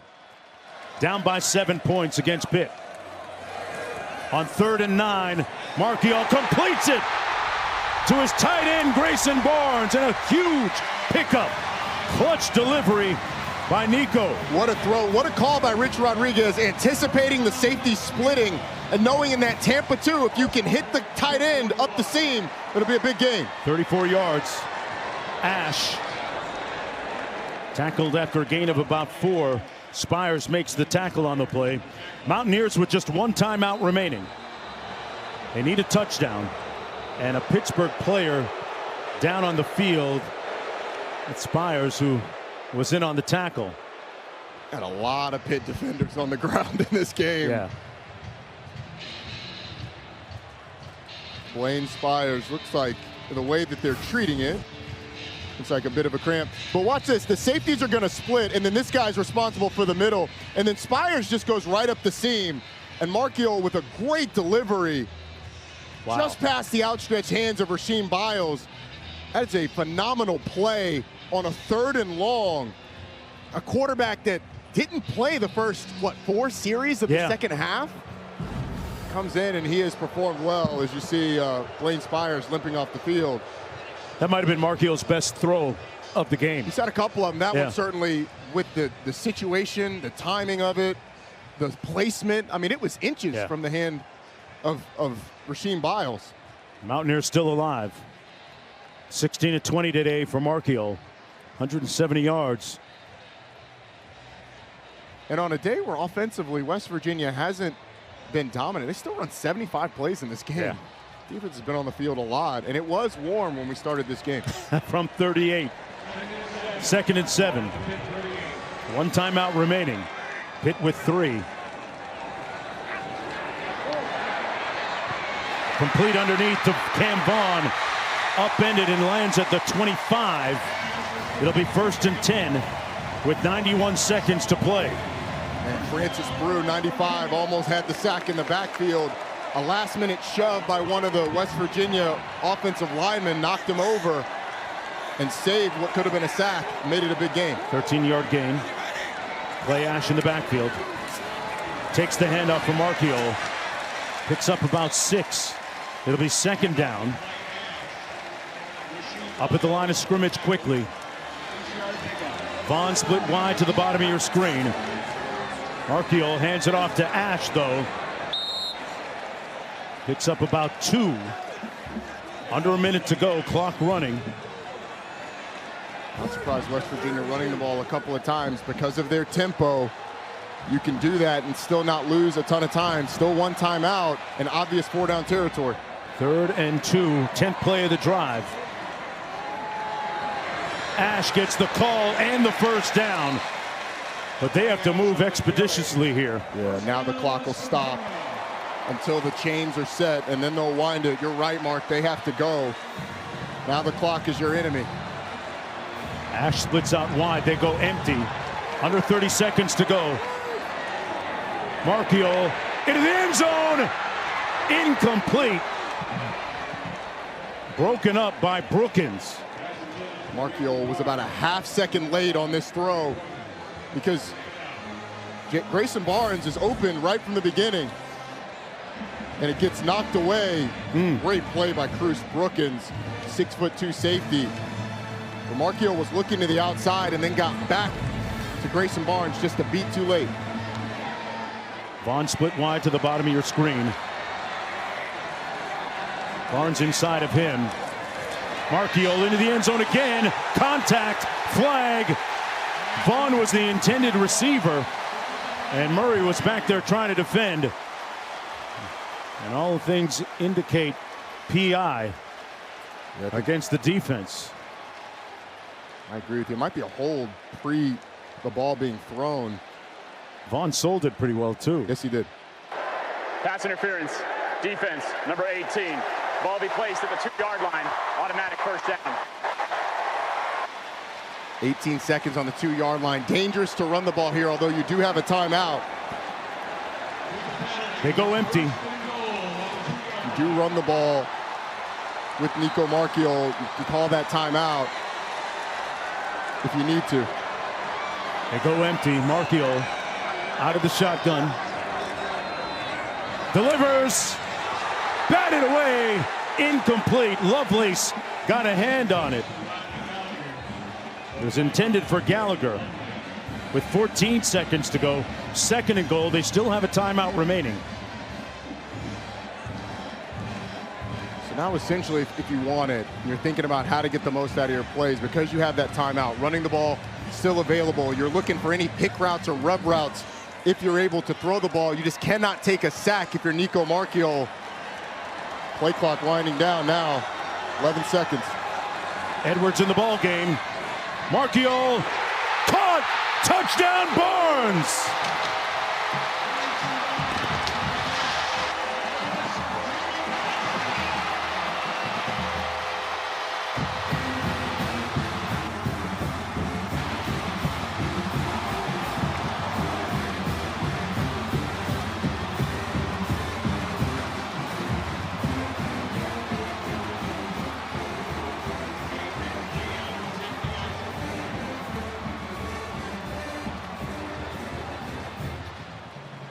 Nico Marchiol with a great pass into a tight window for the touchdown to his tight end, Grayson Barnes.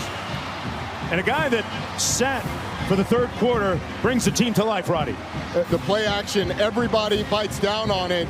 And you've got Grayson Barnes against Javon McIntyre, who has outside leverage from the beginning, which means Barnes is going to be able to get inside, and all Marchiol has to do is put it up in the air for the 6'4" tight end to go up and grab it.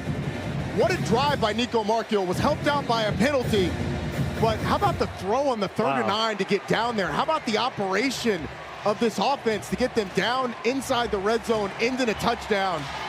And it looks like, unless something miraculous happens on this kickoff return or on the next play, it could be headed for overtime. Well, Desmond Reed is out of the ball game if you're a Pittsburgh Panther fan. But that last drive, let me back up, 13 plays, 87 yards in all, 2:36 on the clock, and they're back in it. And you do wonder, what would this be like had Nico Marchiol played the whole second half? I mean, 2 interceptions by the freshman quarterback led to 6 pit points. But nonetheless, they're in great position. Remember, Arkansas, Mississippi following this game. Not sure when this game's going to be over. Spawn on the kickoff return with 7 seconds to go as we check in with the studio.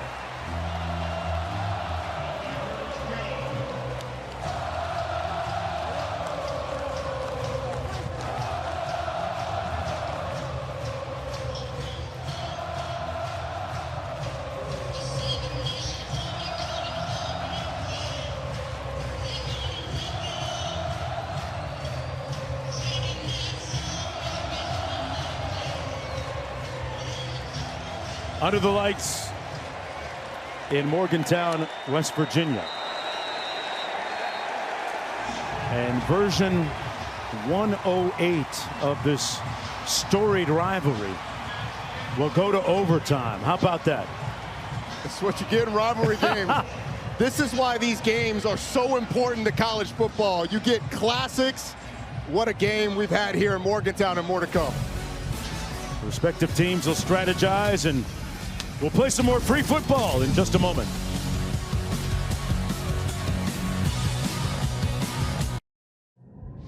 Welcome to Overtime, presented by GWES. It's crunch time. In the first overtime, each team gets a possession starting at the opponent's 25-yard line. If it goes to a second overtime, teams again start at the 25-yard line, but must attempt a 2-point conversion after a touchdown with no extra points allowed. From the third overtime on, teams alternate 2-point conversion attempts from the 3-yard line until the game is decided. And thanks for that explanation, Reese Davis. Reese is everywhere. Reese is everywhere.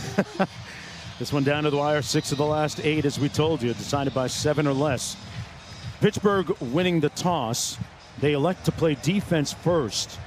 The Mountaineers elected what end they wanted to go towards. They chose that one.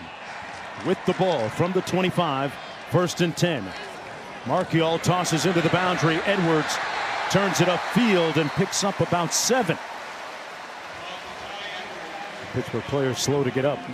Had a lot of success with that play today. That little quick toss out to the boundary. It's been a nice play for this West Virginia offense, and it gets them started on 1st down. We talked about the importance of 1st downs over the course of this game to get into their tempo, although the Pitt player banged up. Yeah, we got an injured player down in the field from Pittsburgh.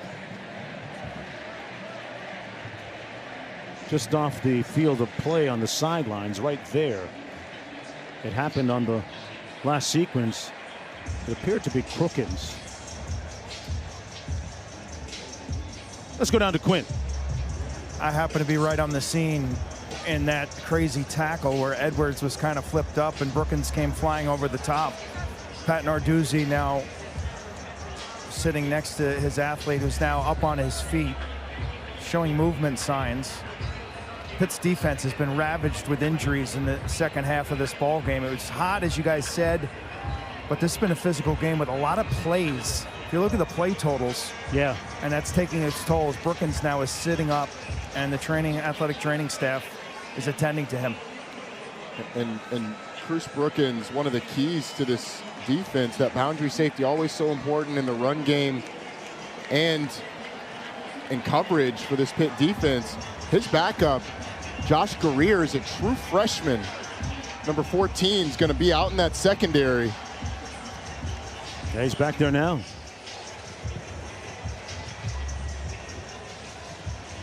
There he is. If you're West Virginia and you want to try and test the freshman, what does the play call look like? You'd love to try, as long as it's within what you've had success with today. It'd be something with one of the slot receivers. Okay.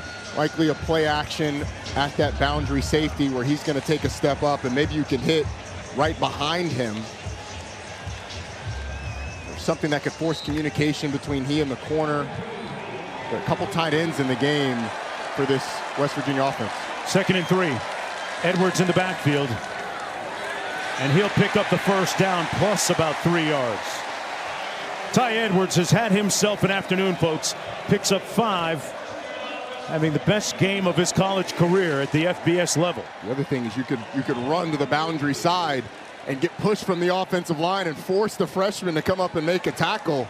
Ty Edwards kind of bounces off and gets more yardage.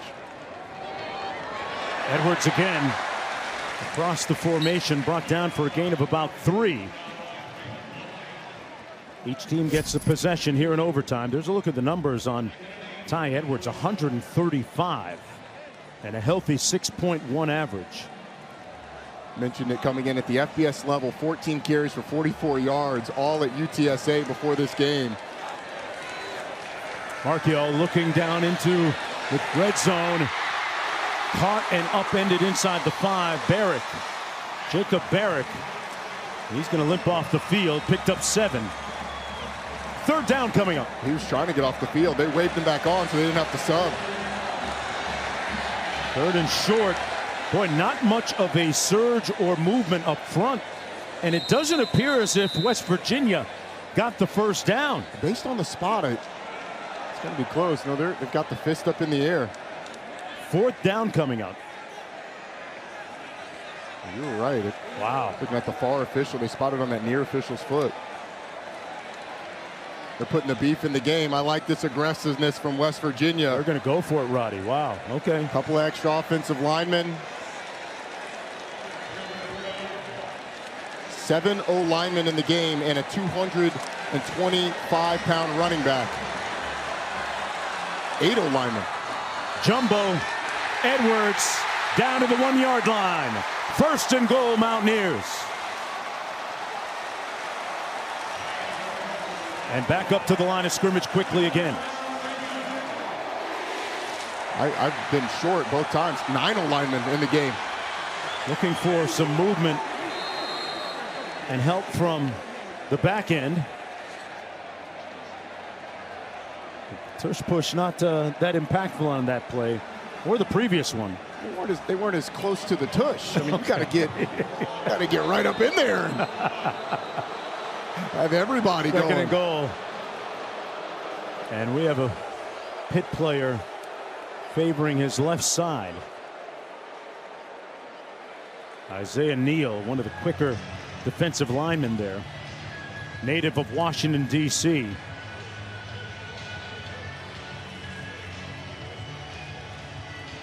Last week had himself a big week in their win. Check this out. Let's count the O-linemen. 1, 2, 3, 4, 5, 6, 7, 8, 9. Let's say each offensive lineman goes about 300 pounds. It's 2,700 pounds of man leading up. Wow. For Ty Edwards, that's who goes about 230 formation. Yeah, exactly. I'm not doing the math on that. Continuing on, they were lucky to get to 2,700. Boy, what a surge of late points by the Mountaineers when it appeared as if they were on life support. Poppy Williams with a long catch and run after, and then the interception by the K9. Got a lot of dog in his game, Lewis, and then the touchdown soon thereafter. And this was the big pass and catch. Barnes, late in the ball game, they made the extra point, sending it into overtime. Those 2 interceptions in the second half thrown by West Virginia, you give a lot of credit to that West Virginia defense. Pitt only got 6 points out of those, but Pitt offensively really hurt itself with penalties. They're in this overtime game. Desmond Reed hasn't played since very early in the game, but Pitt's going to go back and look at the film. A holding penalty, 2 back-to-back false starts pushed them into 3rd and longs after those interceptions. They had to settle for field goals. Nothing ever seems normal about this backyard brawl. Marchiol out of the shotgun, jumbo formation, hands it off. Edwards got in, touchdown, Mountaineers.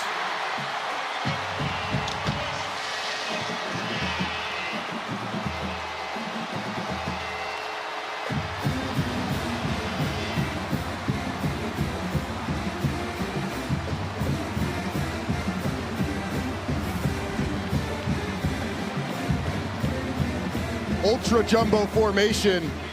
Couple offensive linemen leading. Pat Narduzzi thinks it was a false start. It did look like one of those linemen in the backfield right at the snap. Maybe a hair early, but it wasn't called.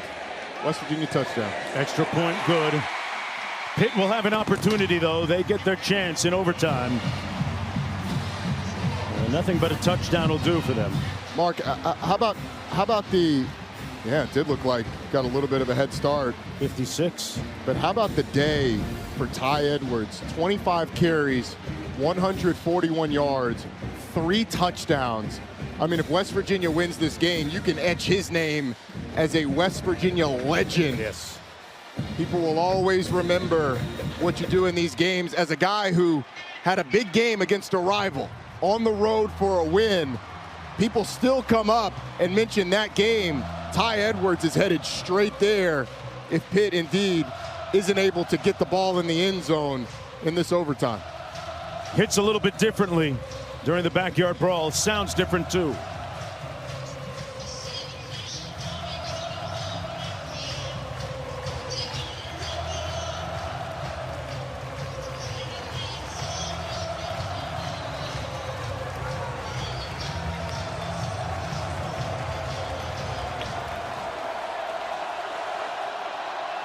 Now it's Pat Narduzzi's turn. In overtime.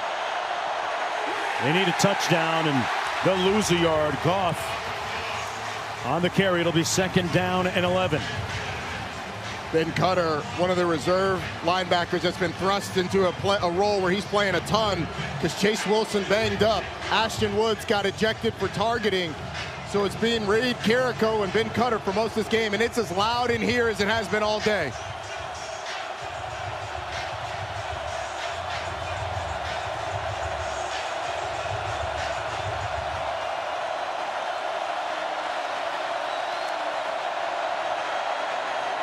Holstein pulls, almost picked off, and that would have been ball game. Tarnu had an opportunity to put this game to bed, but he couldn't hang on. Oh man, I mean that's ball game, as you said. Rich Rodriguez can't believe it, but if you're KK Tarnu, you have to flush it because you got a big 3rd down coming up here. You can't think about the interception that you just dropped. Pitt, it's 4-down territory. Eli Holstein doesn't have to get it all here. Johnson out to the top of the screen. Williams, the slot receiver, and they're going to blow this dead. Prior to the snap, Mountaineers got a timeout.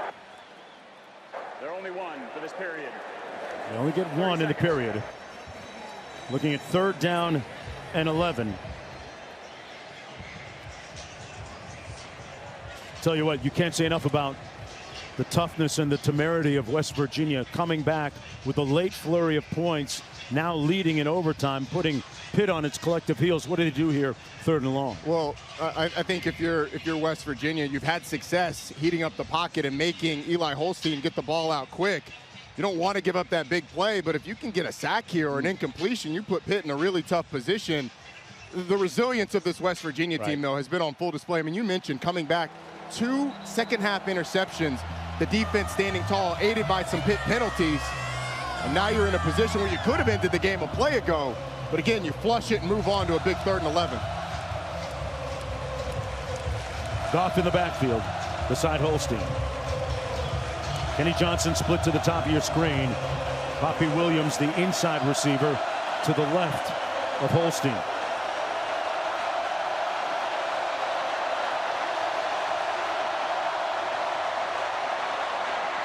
Holstein is going to be sacked, lost the football again, but he's going to be ruled down at the 39 in the grasp.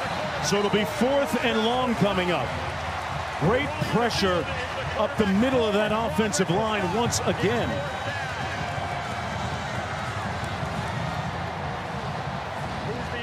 And now you've got an offensive lineman, B.J. Williams, hurt.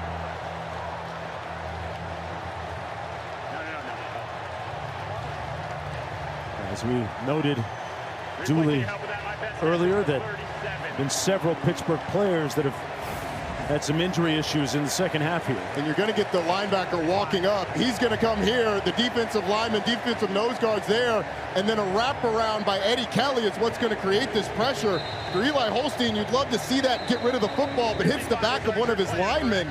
And then driven back, Edward Vesternen gets the sack. Rich Rodriguez fired up. Vesternen, a guy who was in the Finnish army, speaks 4 languages and comes up with a huge play. And now, if you're West Virginia, you sort of treat this almost as a Hail Mary, knock the ball down. And Pitt, Roddy, backed up all the way now to the 35-yard line. They are in last chance mode here. Another thing, no penalties if you're West Virginia.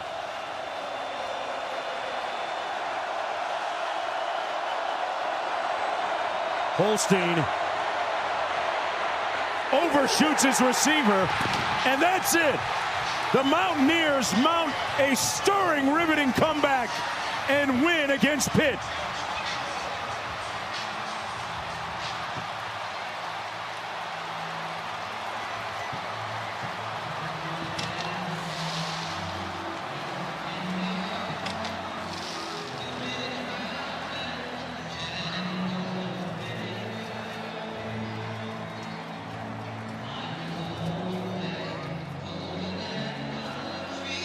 So many things have changed in college football, but the essence of this rivalry remains the same.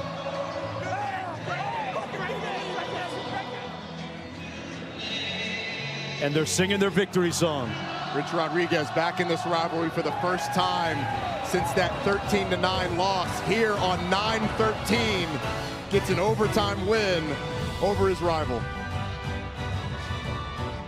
We'll send it to Oxford, Mississippi.